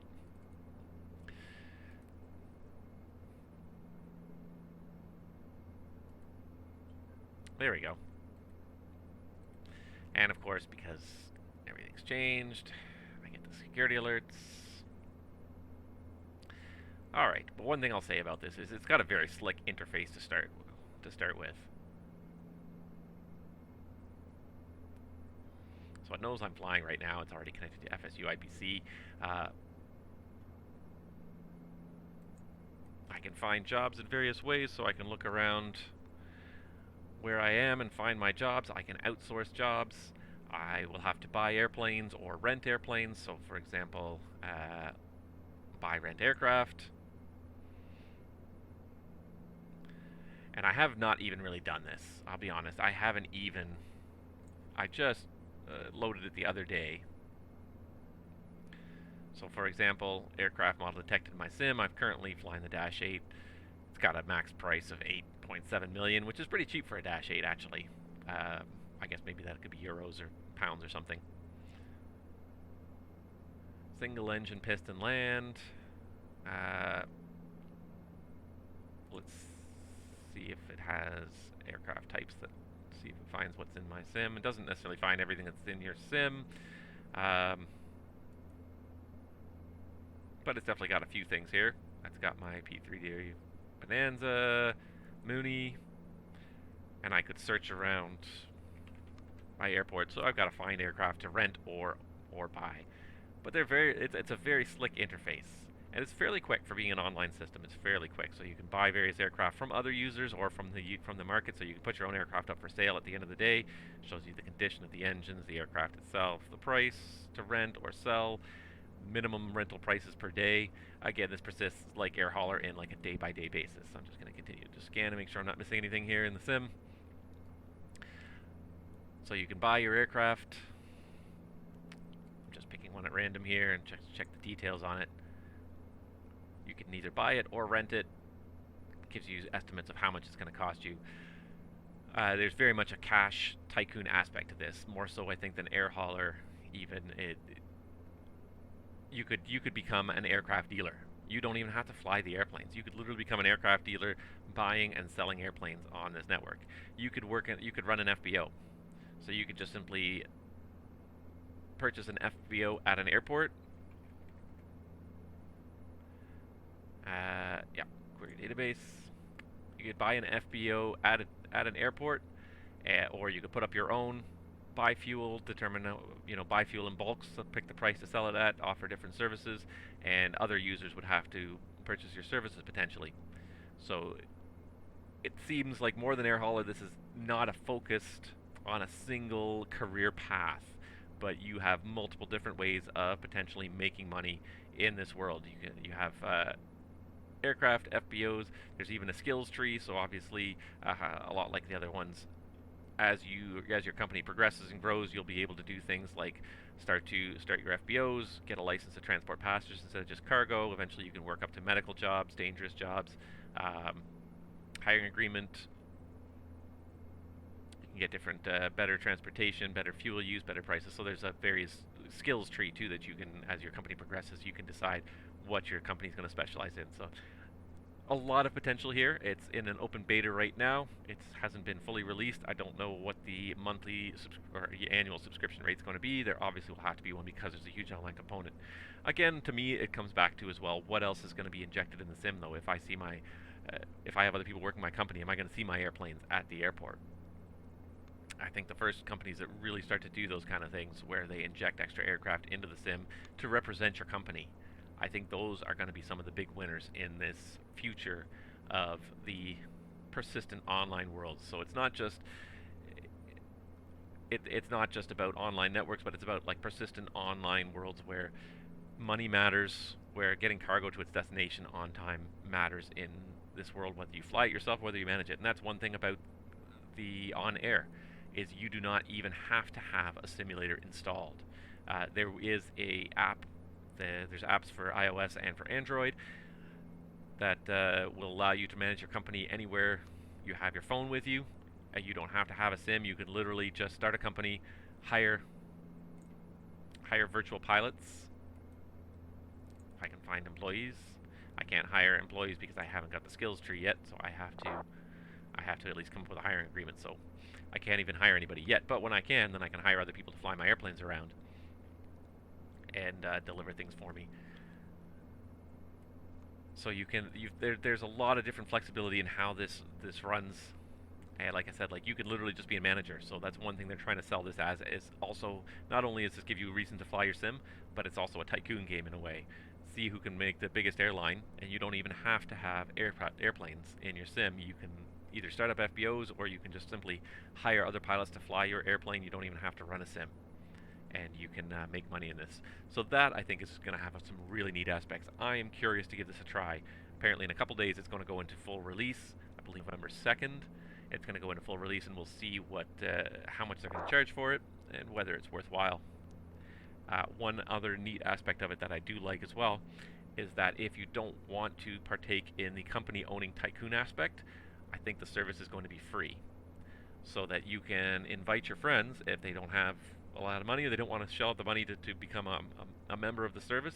They can still fly for your airline through this service and make you money, but any money that you make, you don't have access to in the game unless you pay for the subscription.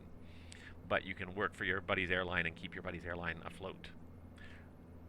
I think that's a neat idea. That has a potential to bring in a lot of people who may not otherwise want to pay the money for the subscription, but then it adds a huge pilot population and a huge pool of pilots for people to work on hiring. I haven't really played with it. I'm curious to play with it. I'm going to probably play with it more in the next week or two, just to see what it's about, see if it's something that I'd be interested in, because I do enjoy tycoon games myself. Personally, that's something that I do enjoy, and linking that with the simulator, being able to fly that. I did enjoy Air Hauler for a while. It started to turn into a bit of a grind too, I think, was why I started to feel like I lost a little interest in it. Also time to manage that company just sort of fell away. So I may pick up Air Hauler again after a little bit, but right now I'd like to try this OnAir. To me, this seems like one of the more neat ideas, and only because it's out there, it's usable right now. PMDG Global Flight Ops and Orbex's the SkyPark both have so much potential, but right now it's mostly the potentials in our minds, because both of them have been fairly they put out sort of basic web pages, basic information about it, but really the feature list has not been fully published, and there's been really no previews of anything shown, just a few short videos here and there, but it's really been, mostly they've been very quiet as they've been working in the background on their software, which is fine. Like, that's how software is developed, but without knowing what's out there, it's hard to make judgments on what's going to be worthwhile.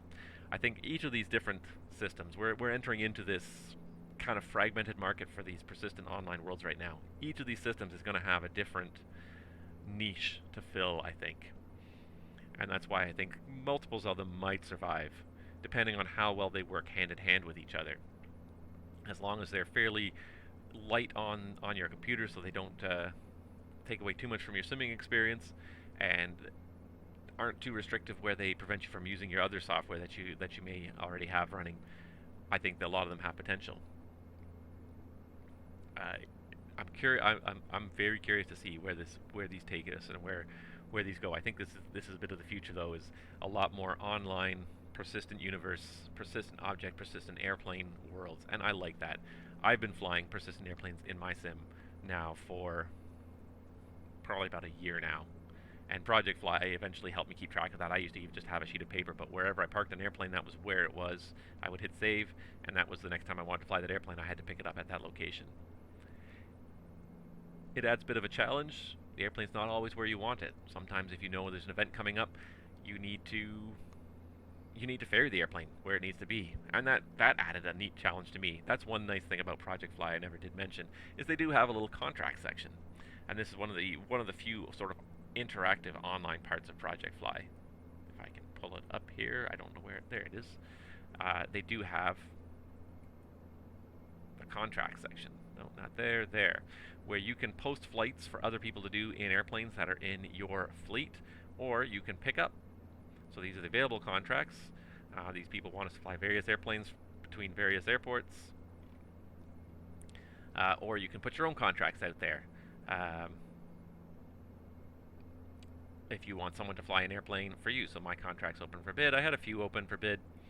Not too many people take them. It's not... It seems like ProjectFly is not really being used for this very much. A few people have used them, and I've picked up a few contracts here and there, but it seems for the most part it's the flight tracking that people really like about ProjectFly. And I'm surprised that the contract section didn't kind of take off a little bit more. I'm not sure why, if it's just people are really just looking to fly their own thing. ProjectFly for me personally is a logbook. It's a great logbook. I've got all my flights on here.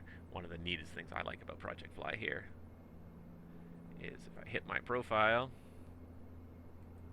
please, thank you, is just the map of all the flights I've done in my logbook, which is just a really neat way to see your logbook, all the different networks of flights you've done. As you can see, certain airports I hit them multiple times because those are the airports I have good scenery for, and I'm going to continue to do so most likely. But that's what I use ProjectFly for. I like it for its flight tracking, its logging abilities. I think that's one of its better qualities. So again, I'm curious to see where we're going to go in the next year or so as these various multiplayer persistent world services come online. We start to see how much they charge, what their feature sets are, what they're worth. We'll start to see, I wonder if they'll all persist. I hope they do. Pun partly intended. I do hope that they all will continue to persist. I don't think any of them are competing directly. They are competing a little bit indirectly for in different ways, but very few of them are competing directly. They all seem to have different features, different feature sets, different ways of viewing this online persistent world. So I'm hoping that most of them will survive the next year or so. It is really quiet out here on VATSIM. There are people out here, I think, but I haven't seen them.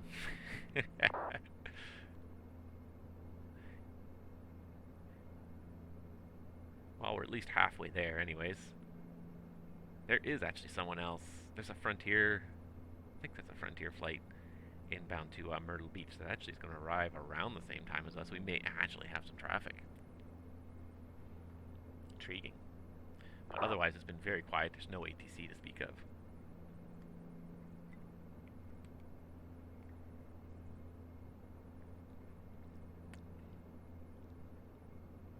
So I think I'm going to step out of the flight deck for just a couple of minutes, just for a little nature break, grab a little bite to eat because it's a fairly long flight down there.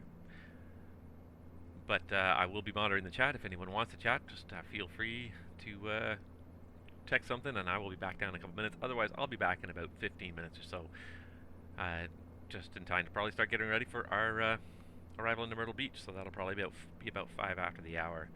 That'll be 16:05 Zulu time for anyone keeping track. So that's when we're planning to be back on the flight deck, and we'll see you all then in a couple minutes. While I'm gone, I'll just put it into the nice external views here, and you guys can just watch that.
Alright guys, I'm back with you here. I just needed that little break to refresh my coffee, get myself a little something to eat.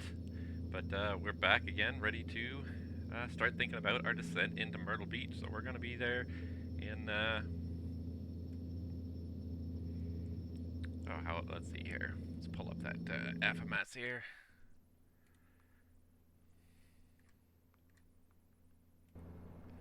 Alright, 52 minutes still till Myrtle Beach. Still got a little whiles to go. But we're getting there, slowly but surely.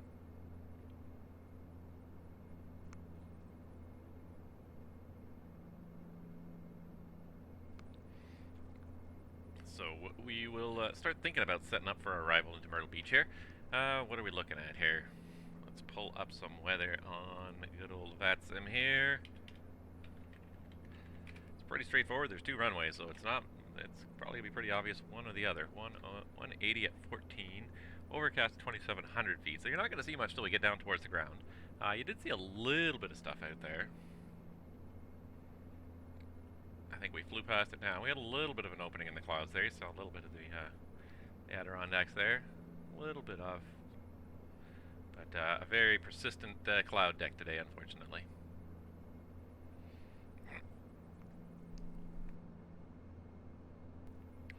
But we can start thinking about it anyways. It's gonna sneak up on us while we're getting down there. So, what I would like to do first, I guess, is pull up my Navigraph charts. I swear I had them open in a window here already, but I've got too many windows open apparently. So again, if anyone's not using Navigraph, highly recommend it. If you like the jet charts especially, it's a great piece of software. And one of the nice things I like about it too is this constant persistent tracking of your sim location. And the great thing is that this is across all your apps, so you don't have to be on the computer with your sim. As long as you're logged into your Navigraph account on your sim's computer, this will persist and follow you anywhere. So if you're doing one of those transatlantic flights or something even farther, something off to the Middle East from North America or anything long, you can go out and come back, and you can go out and run some errands and come back, and while you're on your errands, you can pull up on your mobile device the map and see where your airplane is, how's the progress it's making, and have a good sense of how close it is getting to your destination. So I think that is a fantastic little feature. I had no idea that even existed until I started using it, and I realized that, hey, I can go out and I can still see where my sim is. I know that it's still, if it's on a long-haul flight, I know that it's still flying successfully, and I have a good sense of how close it is to destination. Wouldn't recommend staying connected to the VATSIM network if you're out, but certainly in terms of just keeping track of your sim and seeing how close you are to the top of drop, it's great. You can go out, and anywhere that you have internet access on your mobile device, you can pull up the Navigraph app or the website and have a look and see where you are. Simple, yet so useful. So we're going to start setting up for Myrtle Beach here. So we go to Myrtle Beach at the end of our procedures, which I have loaded this whole flight from my sim brief flight plan, so it took about 3 clicks. That's all it takes. You go flights, you go new flight, you go from sim brief, and it'll say, hey, use the last sim thing, you hit enter, and it loads the whole thing. So 4 clicks. I lied, 4 clicks, and your entire flight plan with all of your routes, and you can even zoom in on any one fix along your route if you wish and see information about it. Move it even in your list here. But the most important thing most people probably do is skip to the destination, go to Myrtle Beach, have a quick look. So we got 2 runways here, 18 and 36. Since the winds are at 180, I guess we're going to be using runway 18. We're going to keep this pretty easy on ourselves. We're going to use the standard LOC to 18, or the standard ILS to 18. We're not going to use the special authorization Cat 1. I can pin this. Boom, pinned to the bottom of my screen here. Stars. There's no stars for Myrtle Beach. I could pin them there if they mattered. Airport info, parking gates and coordinate. Yeah, parking gates and coordinates. Been talking for too long and my English is starting to fail me now. But you can pin all these charts, any charts you might need, reference charts if there are any that are relevant. So then you can quickly just go to the bottom, even if this window is closed, and go, hey, where am I here? And just like that. You can also overlay on your route map. And this is a fantastic feature as well as individually seeing your little aircraft icon on the en route charts, or if you pull up the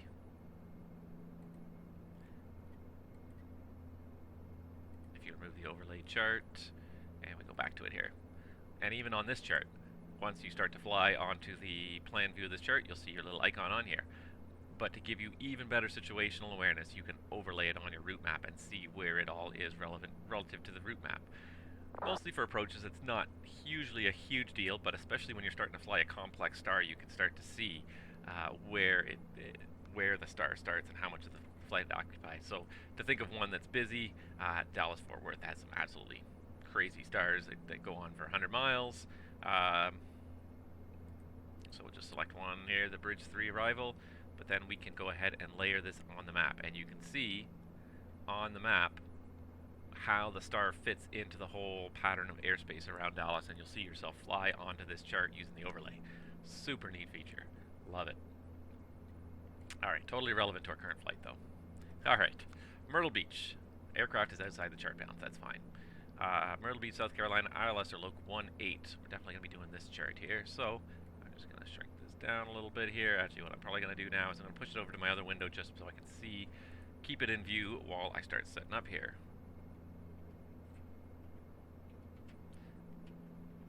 Alright, so 1095 is going to be the localizer frequency. Ah, what a coincidence. The last airport we were at, the local frequency was 1095.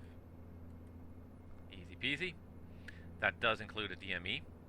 The final approach course is going to be 177.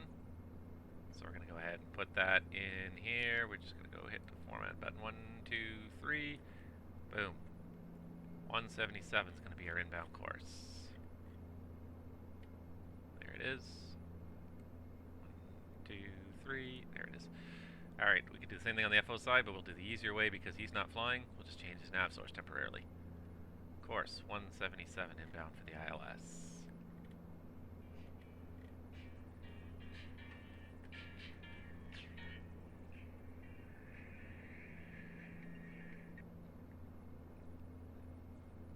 Alright. Sorry about that. Looks like a spam phone call. What was this? I've already forgotten. The inbound course, 177.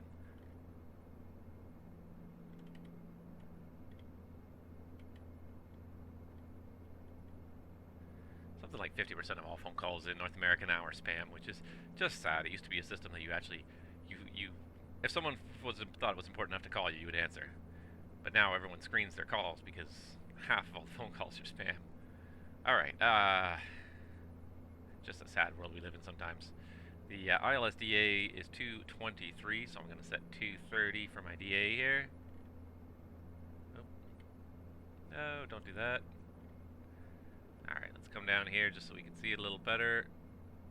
Don't mind the ghost of the control column there.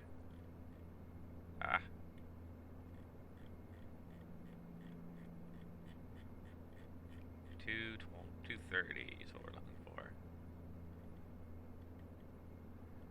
There we go, 230.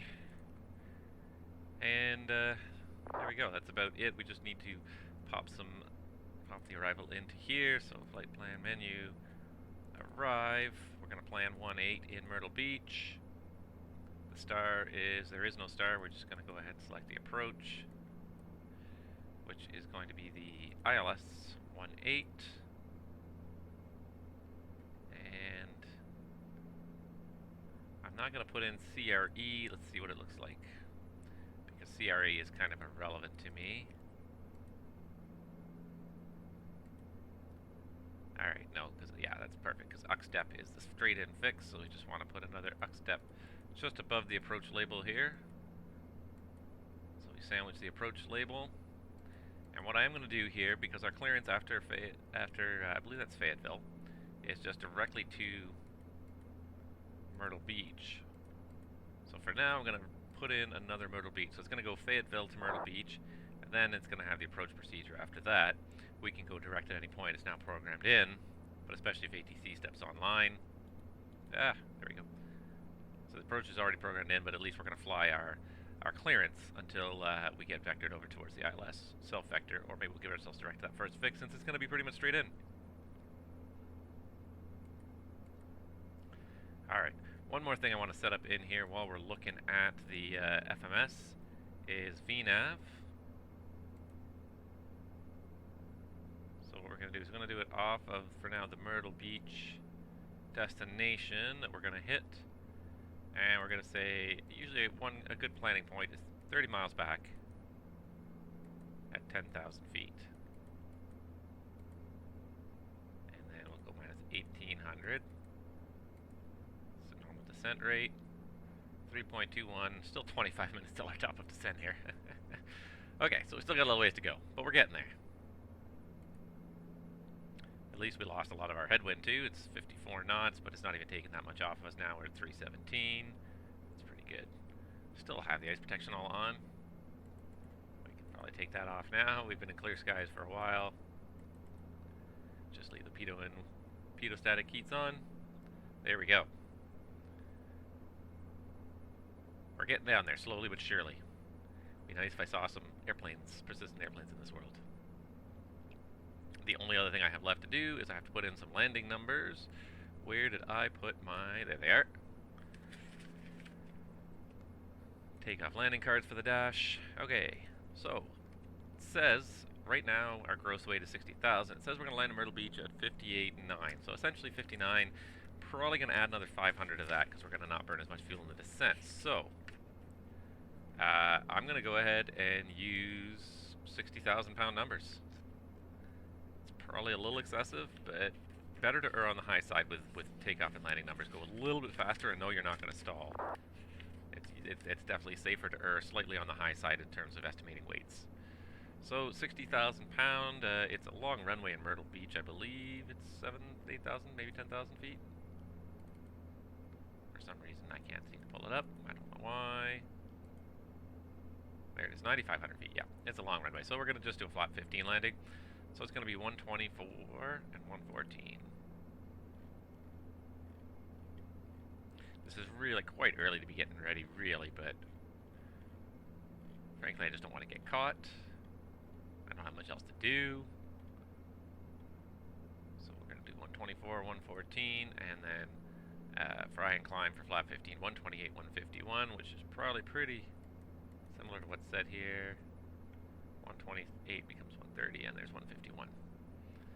Alright, and with that, I think we got everything dialed in here. We're ready for an approach briefing. What are we still showing here? Based on our present ground speed, we're still showing 40 minutes in the air to get there. I mean, we're getting there slowly. Should have a top of descent mark on there as well, I think. Pretty much right at Fayetteville, just slightly after Fayetteville. We'll hit top of drop. We're getting there.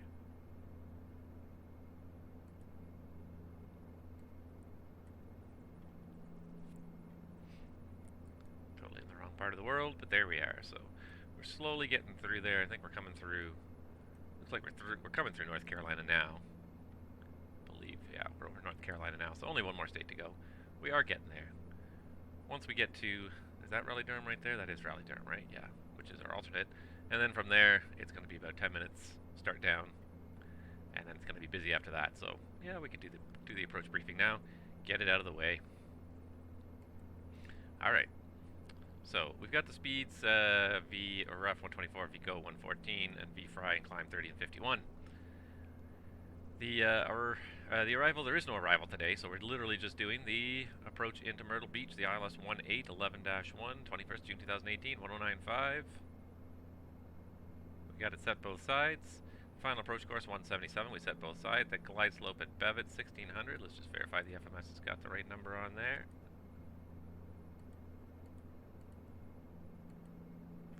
Bevet 1600, that looks good. And let's see here. There's my charts. And the ILS-DA 223, so 230 Barrow is set there. 230 MDA set. Touchdown zone at 23 feet. We can delete that no link. Stop it flashing at me there. And let's just check out our landing field elevation up here. It's essentially sea level, so we'll just set it to sea level. Alright, MSA is 2,100 feet. All sectors are on the Grand Strand VOR, which is off here. Looks like about 13 or so miles to the northeast, give or take. Missed approach is climbed to 800 feet, and then a climbing right turn to 3,000 on a heading of 235, and outbound on the CRE 234 radial to the plan intersection at 24 DME and hold. So we take a right turn, we go to plan and hold there. Let's see, I haven't been here for a very long time, so DME is required, VTSI and ILS glide path not coincident, VTSI angle 3.0, pilot control lighting 2845. Alright, so we do have DMEs on the same frequency, so that's not a problem. And yeah, that's basically it. It's a 3-degree glide slope, Pappy's on the left, MLSR. It's overcast, I think it was 2,000 or something, so shouldn't the minimum should not be a problem. For the taxi in, we'll take a convenient left turn off the runway. We'll probably get off by Alpha 4. If not, then I would expect definitely Alpha 3 and taxi back to the terminal over here. Parking gates and coordinates. I feel like internationals usually use Bravo 1. Of course, that being said, this flight is probably pre-cleared, so I'm going to go ahead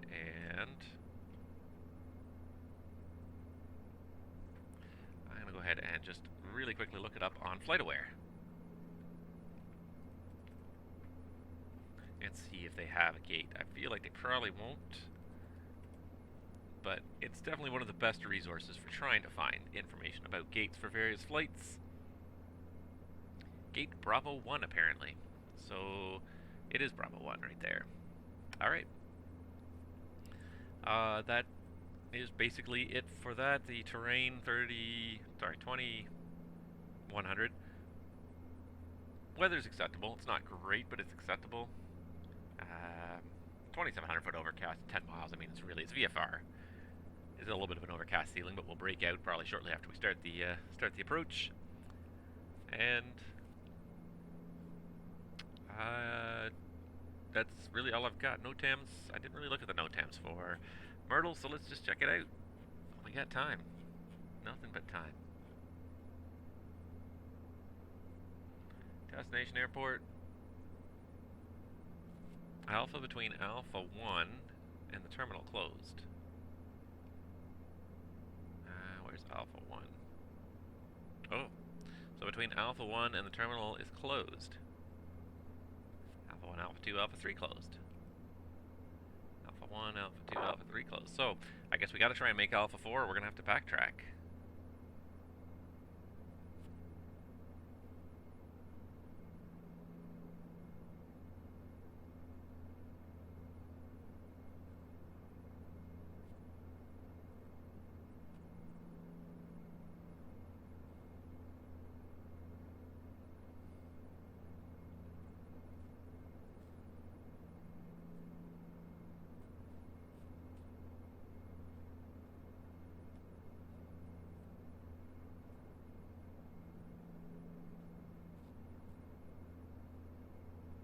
Now, it seems like these construction closures are probably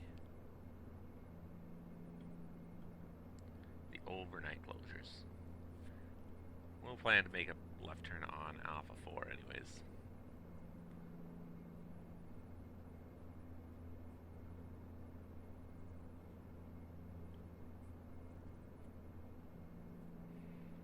Local glide paths are offline, but only at night, so that's okay. Yeah, no, that all looks okay. Okay, so there's a few taxiway closures here. Do I have a marker I can use? No, I don't think I do on this. But anyways, we'll plan to exit Alpha 4, straight into Terminal Bravo 1. And that's it. That is my briefing for the arrival into Myrtle Beach. And we are almost there. Starting down in what? It's probably now 10 minutes? 12 minutes? 16 minutes still. Ugh. Feels like it should be less time than that. This is a long flight. And then we gotta do the return flight to continue my forage through a pilot's life here.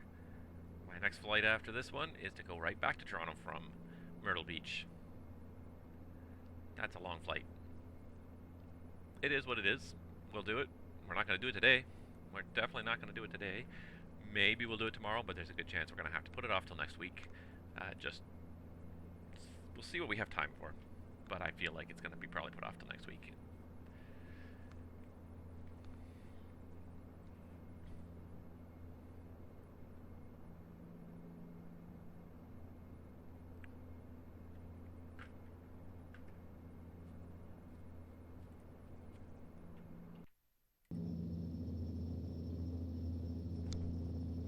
It is a cloudy day out there. We're going to fly pretty much right over Raleigh-Durham. We're almost over it right now. Ay, ay, ay, ay, ay.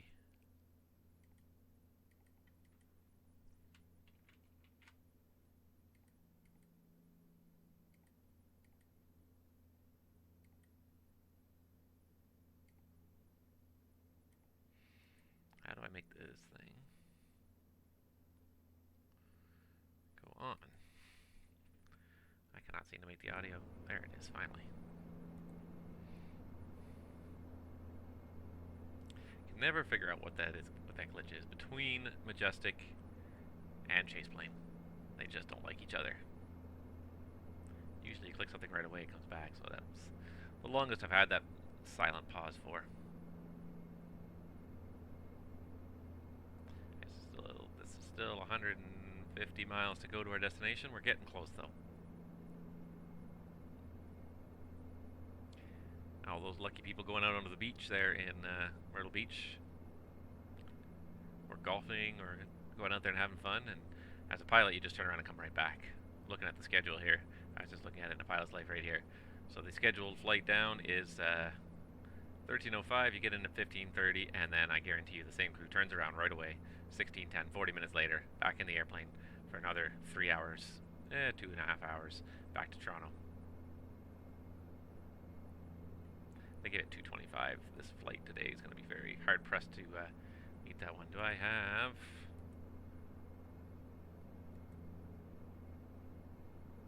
I don't think this thing logs our takeoff and landing time, does it?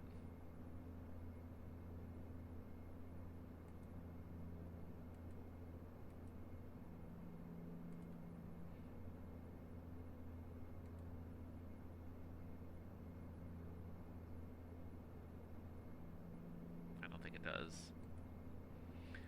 The real airplane has a function too.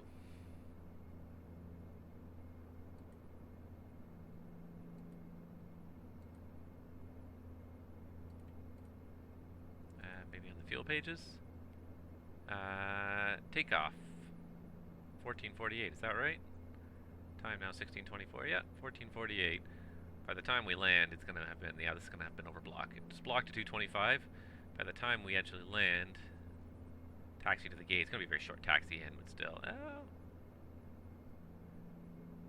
Actually, no, it's going to be pretty close to 2 hours. Elapsed 1 hour and 36 in the air. Now, mind you, we left the gate about 10 minutes before that, so we probably left about 14:40. So, yeah, 2:25, no, it's actually going to be a pretty good block today. Pretty close to the airline schedule time. Oh, a little bit of ground contact out there, and that looks like that's probably the Raleigh-Durham Airport right over there. Somewhere around here anyways. The clouds are starting to break up a little bit. It's been a very dreary day. Nothing to look at except for clouds. Hopefully when we go back to Toronto, it'll be a nicer day.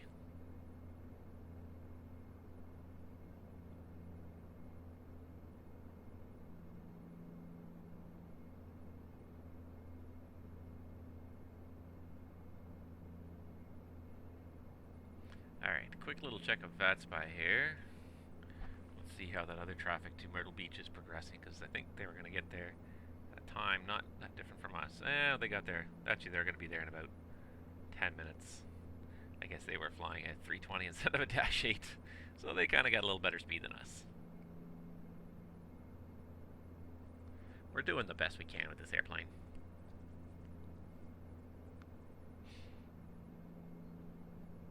Maybe we can even start down just a little bit early, just to help pick up the speed a little bit, give us a little more forward speed. Because they're going to be landing in Myrtle Beach, yeah, within 10 minutes. We're still a good half an hour out, by the looks of it.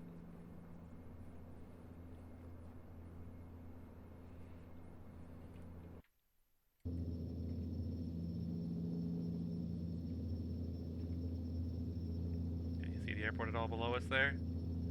Because we're just passing right over the Raleigh-Durham airport, but can't really make it out anywhere. Oh, there it is.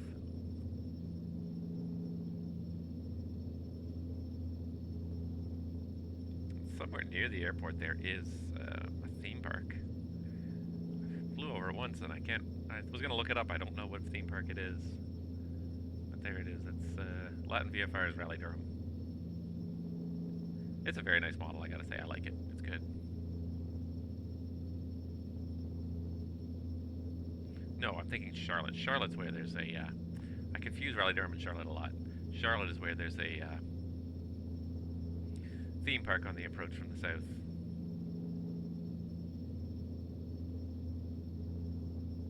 That's right, yeah, no, I'm confused. I was momentarily confusing which airport was which.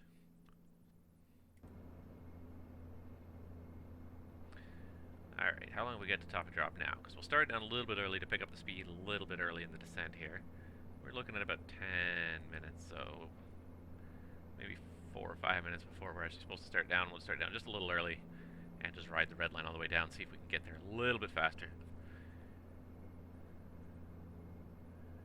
When I start flying long haul in a pilot's life, I don't think I'm going to stream the whole thing. You guys will go insane. Nobody's going to watch it anyways if I stream the whole long haul flight. I have to speed it up for sure.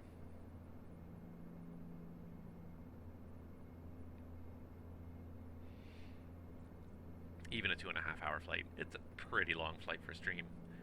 Did manage to find something to talk about for a good 40 minutes there, I think, but then that still leaves another 40 minutes in cruise easy, where I haven't had much to talk about, but I will find some other topics to discuss. Because there's lots of interesting stuff happening in the world of flight sim these days. Between the new flight simulators and people, the releases that are coming out, the software improvements, VATSIM's audio for VATSIM was amazing. Across the pond this year just shattered records of previous years by at least minimum 200 users, which is an extra 15% more pilots than ever before. At least. I don't know what the final number is. I'm trying to find out, but it was at least 200 users higher than the previous record. Maybe even more than that. It was amazing to see that many people online, and even the non-event airports were picking up more traffic than even a standard VATSIM day. Just people trying to get up in the ATC and experience that full-on ATC. And from the controller's perspective, it seemed to go very well. I don't know all the sectors it went well, but it seemed like certainly I was in the VATCAN division, and everything that we were dealing with in Toronto and Montreal seemed to be going fairly smoothly, even Moncton. The fact that the new codec does not have the same lag that the old codec had has greatly improved the ability of people to control a much larger number of airplanes. There's a lot less stepping on one another. The messages are a lot shorter, faster, clearer. There's a lot less say again. And as a result, it seemed to go pretty well. Due to the nat tracks, the Montreal and Toronto divisions were not as busy as they could have been, especially not the Montreal division. But I think Boston bore the brunt of it because of where the nat tracks landed. They were fairly far south. Boston did most of the organizing, and then Moncton had to just track a lot of airplanes through their airspace. But Montreal got off fairly late this year. But even so, with the number of airplanes coming in, it was not any kind of a hassle. They definitely could have handled probably twice as many airplanes without issue. 7 minutes.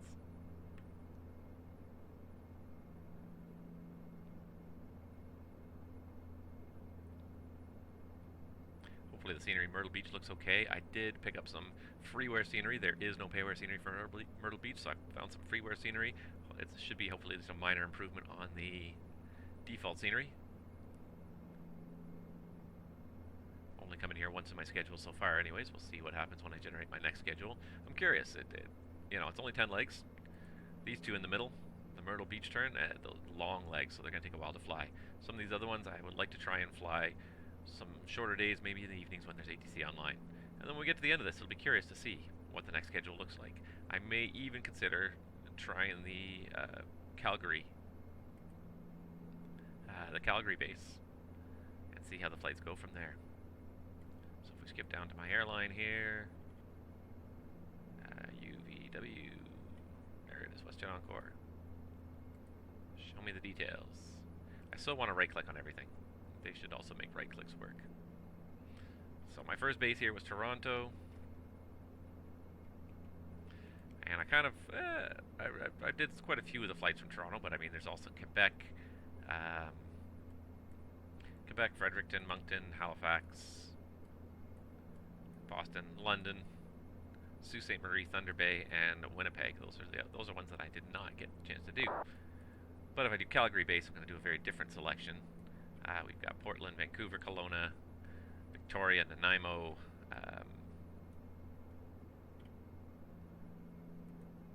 Comox, that's right. I was trying to remember what it's called. Comox. Kamloops. I assume that's Penticton. A lot of different airports to choose from here. If we go into Calgary base, so I may do generate my next schedule in the Calgary base just for the fun of it, just to try operating in a different area. Because chances are I'll get at least 50% of the same flights on my next schedule as I had already.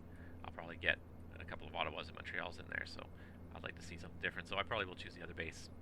But that's still about 5 flights away, so we'll get there. Alright.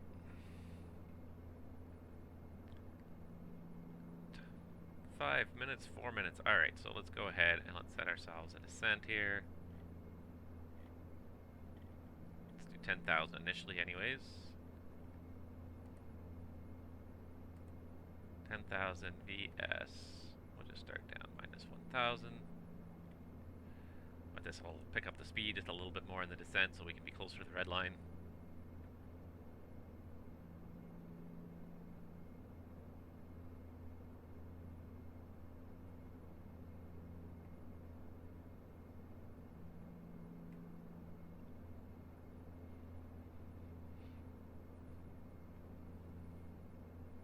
Get the speed kind of stabilized here. Make sure we're not going to exceed the red line here. And I'm going to pull out my checklist. She's just going to hug the red line nicely, I think. Alright, so our descent checklist. Fuel. Can't remember if we checked it in the briefing. I feel like we didn't. So, fuel anyways. We're saying overhead Myrtle Beach with 4,800. And our reserves do say 3,200. So, we're looking at an excess of 1,600 pounds there. Nice. Approach and landing briefing is complete. Cabin altitude controls we did set. It's essentially sea level in Myrtle Beach. And the cabin PA will say is complete. Descent check complete. Getting a little snuggly with that red line. Just bring the power back just a hair more.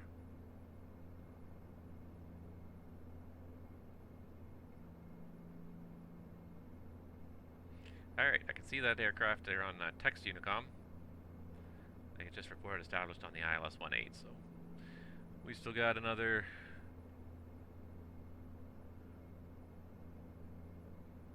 what are we looking at here as we descend? We're still looking at another 17 minutes of the field. They'll be to the gate and logged off by the time we get there, most likely.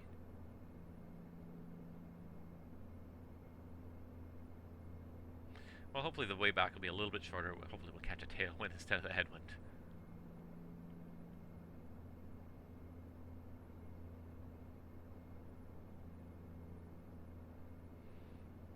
Trim that plane again now that we adjusted the power.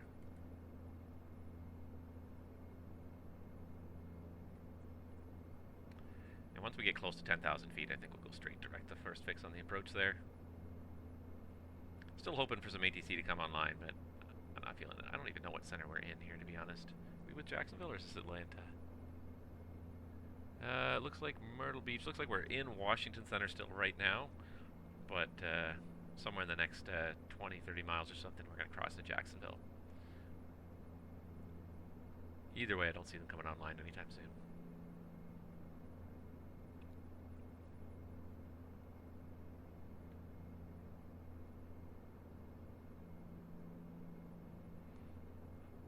You know you're getting close.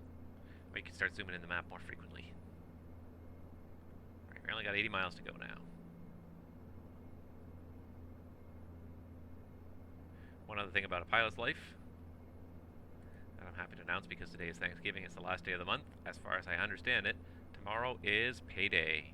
I have $0 in my bank account, but tomorrow I'm going to get paid for 5.23 hours plus whatever I've done here. It's going to be another 2 hours. I'm going to get about 8 hours of pay. It's really not that much at 13 bucks an hour, but that's all I've had time to do as a simmer.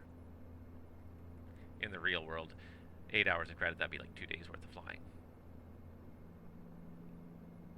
Okay, top of descent alert. I'm going to go ahead and arm the VNav, and it'll pick up the descent rate whenever we catch it. I'm also going to recheck the VNav because that's actually pretty good. Minus 3 degrees. Minus 3 degrees is a good descent angle, especially in the Dash 8. Anything over minus 3, you're going to sometimes have a hard time keeping the speed back.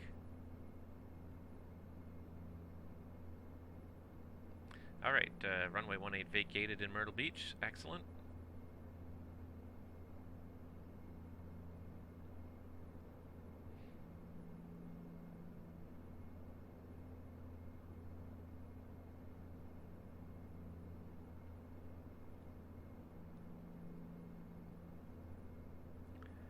Down slowly. Alright. Temperature outside still minus 10. We're definitely going to do props and windshield heat on as we get ready to hit the cloud deck here.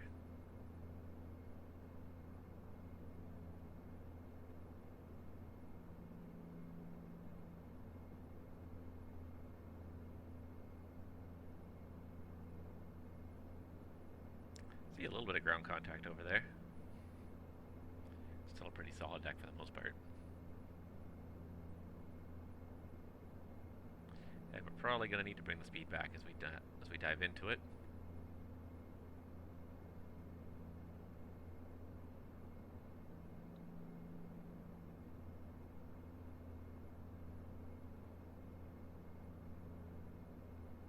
Because it's probably going to be rough in there. You know what? Let's do this. Let's put the seatbelt sign on now. Make sure the passengers are seated. Refresh my Myrtle Beach weather, 3002 on the meter. So we're pretty much there. I'm just going to do it right now. Transition set 3002. There it is. Crosscheck looks pretty close still. Oh, I never switched him back to FMS nav mode again, so there we go.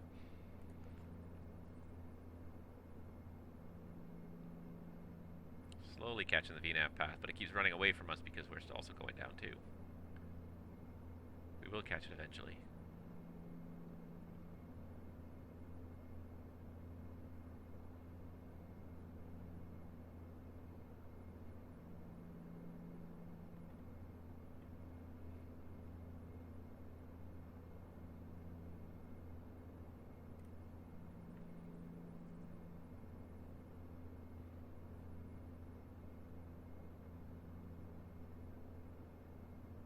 I've been to Myrtle Beach for a very long time. I can't remember if there's a Tracom, but I feel like there isn't.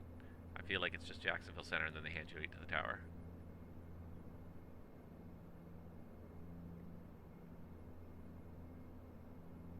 Honestly, can't remember though. It's been a very long time since I've done Myrtle Beach.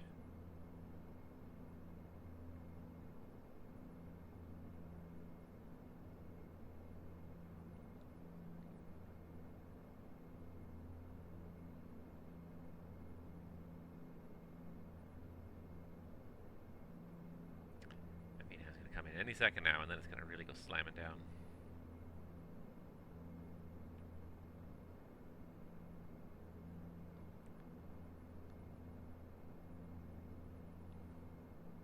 One thing about the Dash 8 compared to most jets is because you have to manage the power in the descent, you tend to be very in tune with the airplane as you go into the descent. The auto thrust system, while a huge boon for pilots most of the time, also does take the pilot out of the loop. And many pilots fall into the trap of getting a bit complacent, just trusting it to always work perfectly with all the lateral and VNav programmed in. Any Dash 8 pilot knows they have to watch.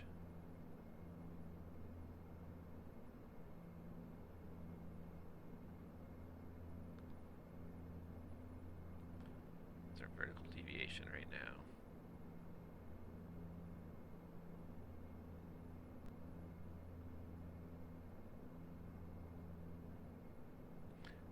Vertical deviation listed.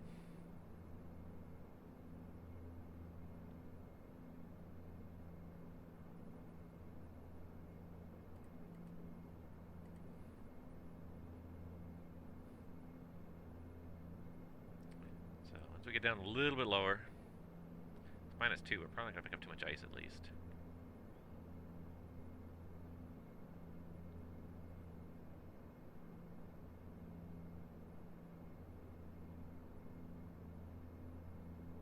Alright, I can see it on there. I'm going to do it now. We're going to go direct UX depth right now. Direct. Oh, where is it here? UX depth 16. VPath capture. The second it captured the VNAV path. Alright, and then we're going to put some VNAV profile in here. We're going to say UX depth. Yeah, UX depth. 0 mile offset. We're going to try to cross UX depth at 2,000. VTO that UX depth at 2,000.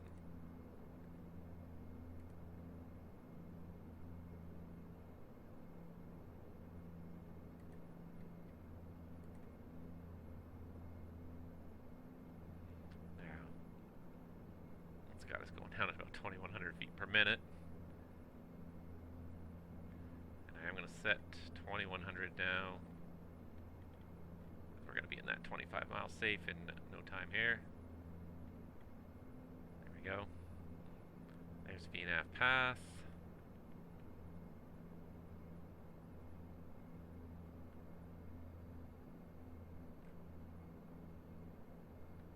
Try to find a nice new power setting that works. It's a lot less power than we had before, but it's there. Beauty. And that's a little bit early, but since we're going to be straight in, I'm going to bring the power back even more just because it's probably going to get bumpy in the clouds here. All right. Go ahead and do 10,000s. There you go. Double chime indicates that we're going to land soon. Alright, and the approach checklist. So altimeters, we've got 3002, 1, 2, and 3 set. And nav aids are, we're going to say not applicable. At 2,000 feet, we should break out and see the field. We may identify them if we don't see it soon, though. Oh, I forgot to do the flow. Fuel transfer is off. Tank ox pumps are on. GPO is landing. Flap 15 selected. Hide quantity. Checks. Caution and warning lights. Check. Seatbelts are on. Lights are on. And cabin secure. Complete the approach check.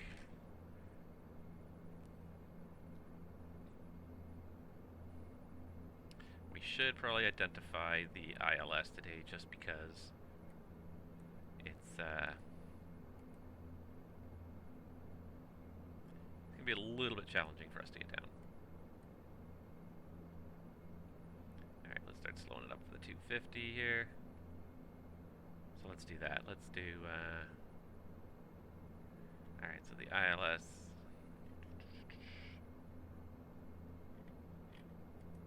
Just to make sure in case we haven't broken out.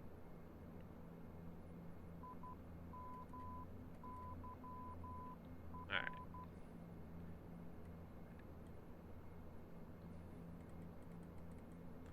Hopefully you guys can hear this.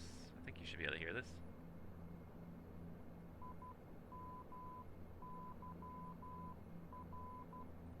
Okay, that's IMYR on number 1. And let's get number 2 up there as well, and we should hear the same thing.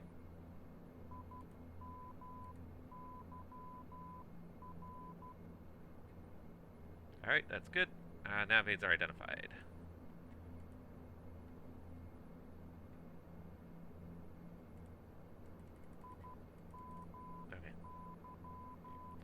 Turn that down now. We don't need to listen to it anymore. Okay. There we go. We're doing good. We're under 250 through 10,000 feet. The approach checklist is done. Going down to 2,100 feet. And we're just coming up to 30 miles away. Just coming up to 30 miles away now, so.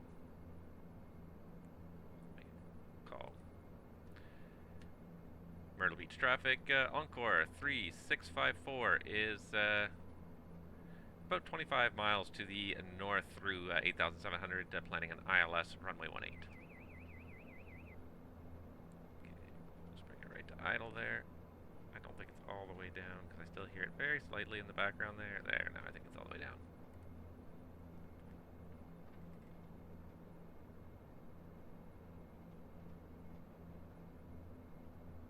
Alright, it's a little bit of a rough ride through the clouds, so we're going to keep it about 235.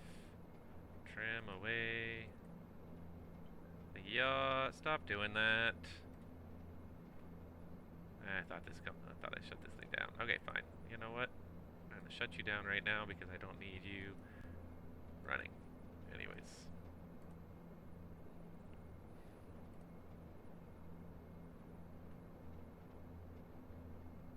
Ah, the joys of live streaming with unfamiliar software.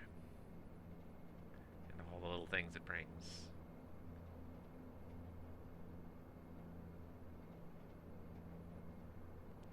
Alright, hopefully we'll break out just before we reach Ux depth there.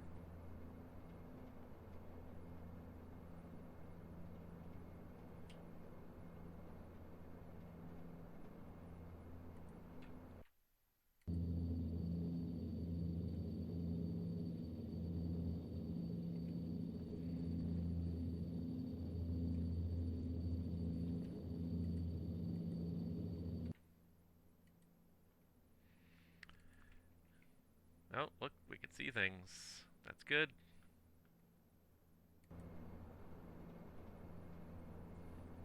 See some things anyways. Let's just bring up the Loc and glide slope on the FO side. There we go. We're just below the glide slope. Loc is just starting to come to life. Looking good.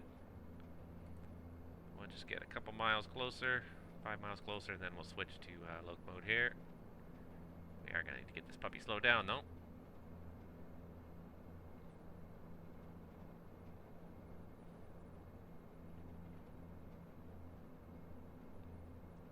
Almost there.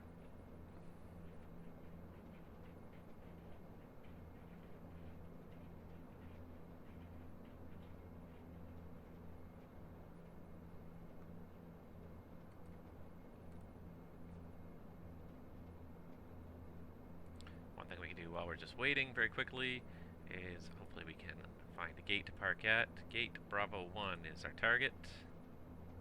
There we go. Handling by Allegiant, apparently.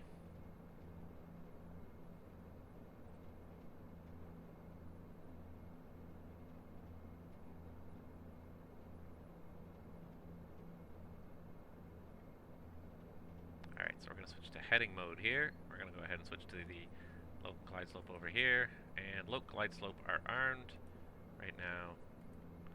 We're in heading cell and VS. And you know what, we'll just back off the VS even to minus 1,000. There we go. That broke out nicely. I guess we didn't need to identify it after all. There's the ocean. And I believe that's the airport right there. Just left of our 12 o'clock, about 11 o'clock there. Makes sense given our position and where we're going to intercept the ILS here.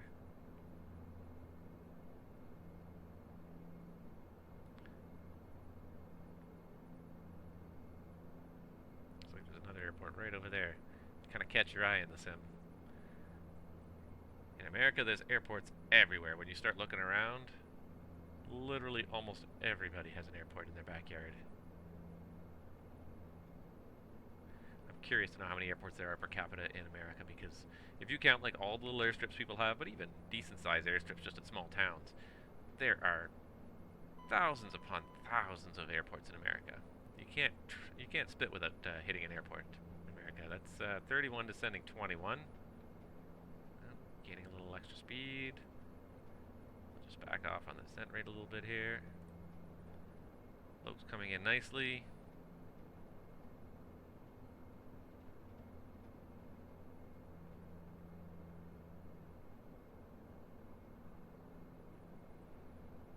And we'll go ahead and zoom that into the last one.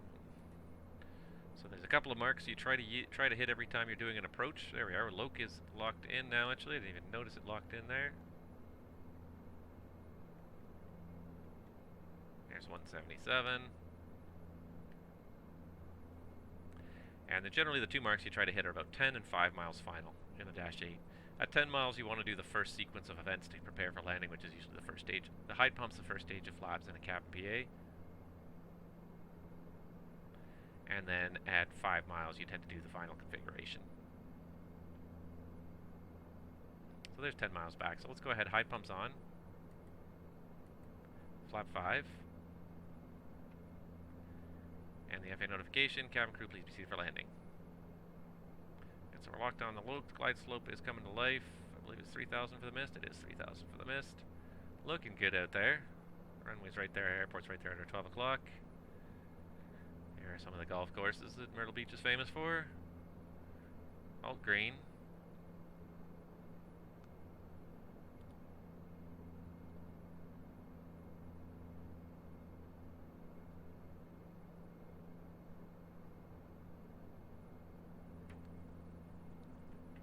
Just get myself on the actual rudder pedals here so I'm ready for landing.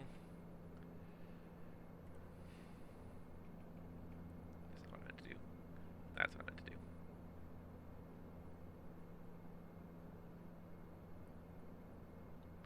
Glide slope. And the go around altitude is set, disregard, go around altitude set. Disregard, go around altitude set. Alright, here comes 5 miles final. Gear down.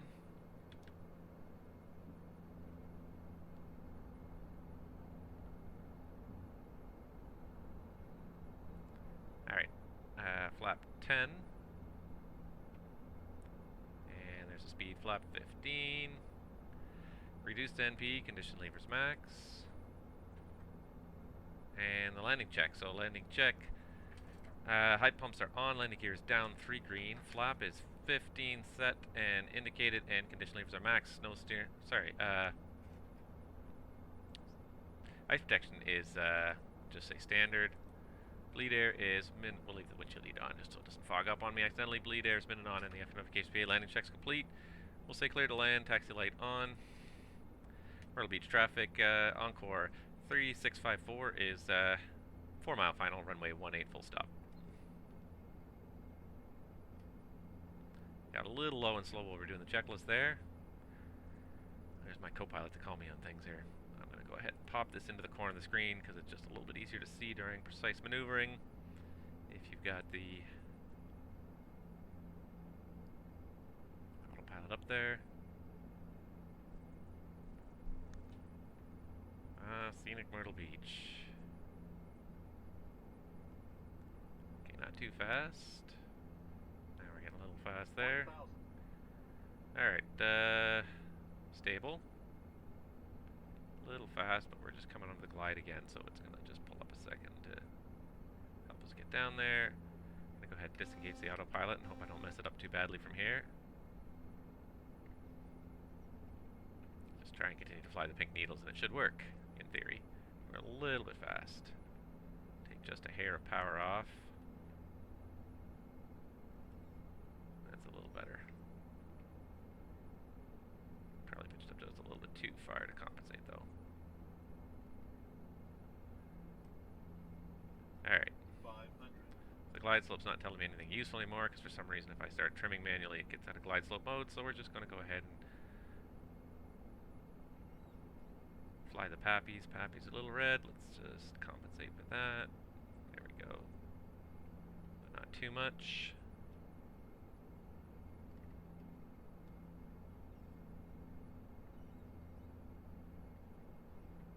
Hopefully the landing will be better than the takeoff was.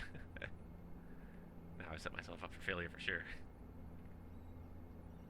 Okay, a little bit of a crosswind from the right, just a little bit.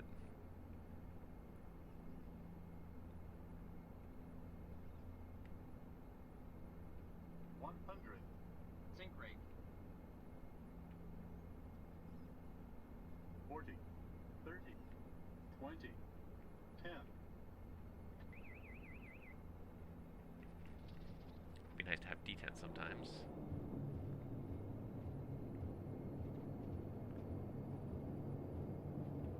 Okay, we're trying to make Alpha 4 here, which should be the next left for the terminal there. I think we should be okay. Didn't even need that much reverse to do it, just some beta.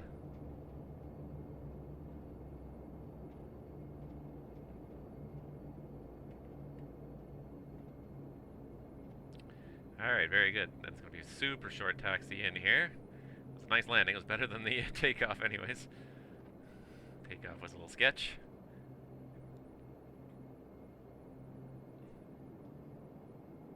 This is Alpha 4. There's the terminal right there.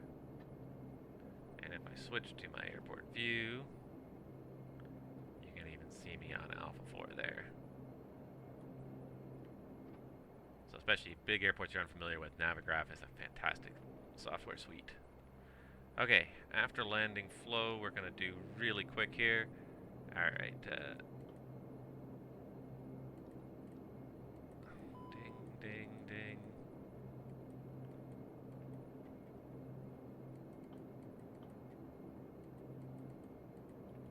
Come on. Alright, flight taxi's gotta go to taxi. That's all lights protection. The yaw damper's off. Flaps can go up. Control locks. Takeoff pumps. Okay, we'll do the checklist really quick since we're just sitting here not moving.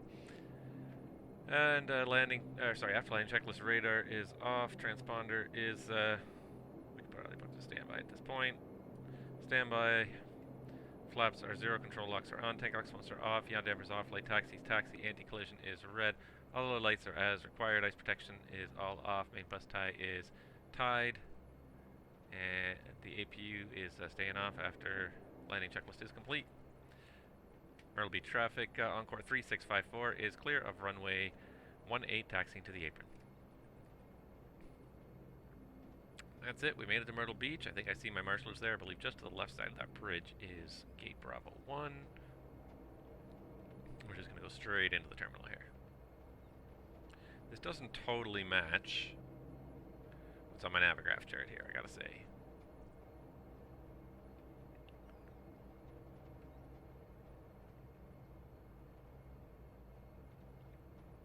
They may have reconfigured some of the taxiways.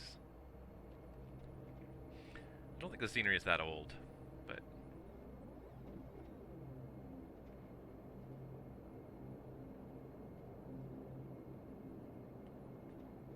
Alright. Somewhere over there, marshalers in sight, so we're going to say taxi light off.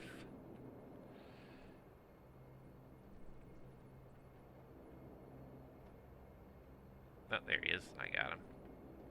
I don't know the jet bridges work here. Freeware scenery. I'll take what I can get. If it works, great. If not, too bad. Okay. I think I see where he wants me to sit here. Dreary day down here in Myrtle Beach, dude. Look at those dark gray clouds. It's not much better than Toronto where we left, but at least it's warmer. It's 25 degrees.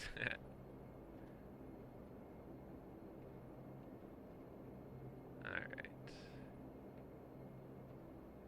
Looking pretty good.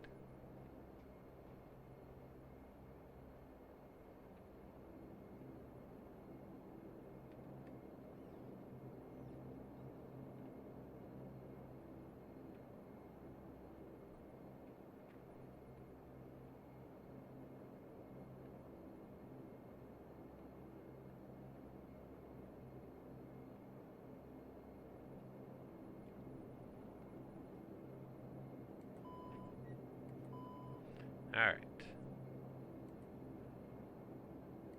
Side pumps norm. Zone and 2 go off.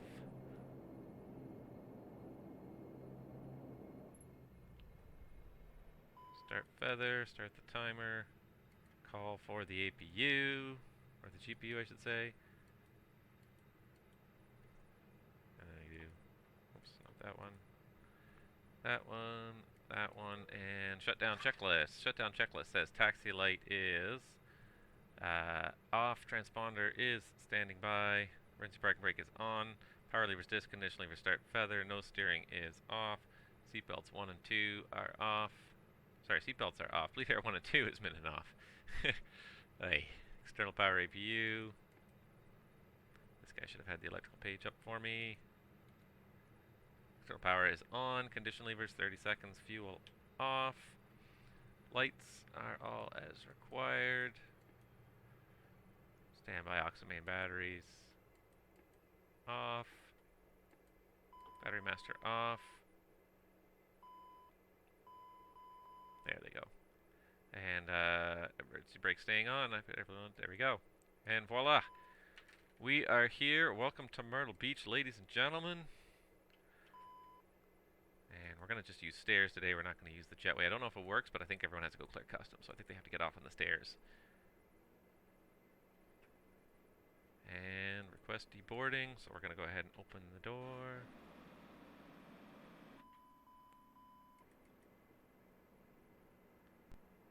And there we go. We are here.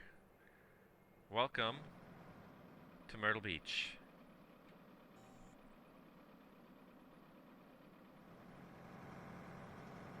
Ramp guy's gonna have to go get that. I should open up the cargo door for him as well, because they're gonna come in a second to get that.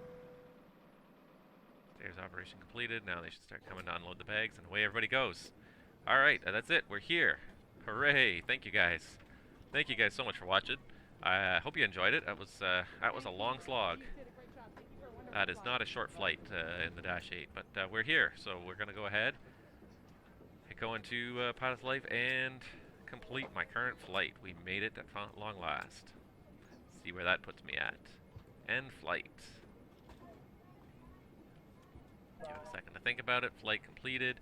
Another 3.31 experience points. Another good landing. Go to the dashboard. Let's see what my total hours are. 7.86 flight hours. Working for Encore. 5 flights to 4 different airports. And 11.97 experience points. I'm getting there. Still another 40-something experience points to go to become a first officer instead of a junior first officer, but nevertheless, we're getting there. So that's it. We're going to disembark all of our passengers. We've got the baggage belt ready to go. You can imagine the people walking off the plane there. And that's it. We're here. So thank you guys so much for watching. I hope you enjoyed this. That was definitely a long flight. That was definitely one of the longer flights I'm going to probably stream. Anything longer than this, and I may not stream it. I may just cut it off at in the middle, because it becomes kind of tedious in the middle unless something exciting's happening. If there's ATC online or something. Unfortunately, not usually the case for my days. So that's it for another episode of A Pilot's Life. I hope you guys enjoyed it. Stay tuned. Sometime in the next week, we're gonna do the return leg back to Toronto from Myrtle Beach. It's a long one. So make sure you've gone to the bathroom before we leave, because it's going to be a long one, but I think it's going to be fun. Thank you guys for watching. We'll see you all next time.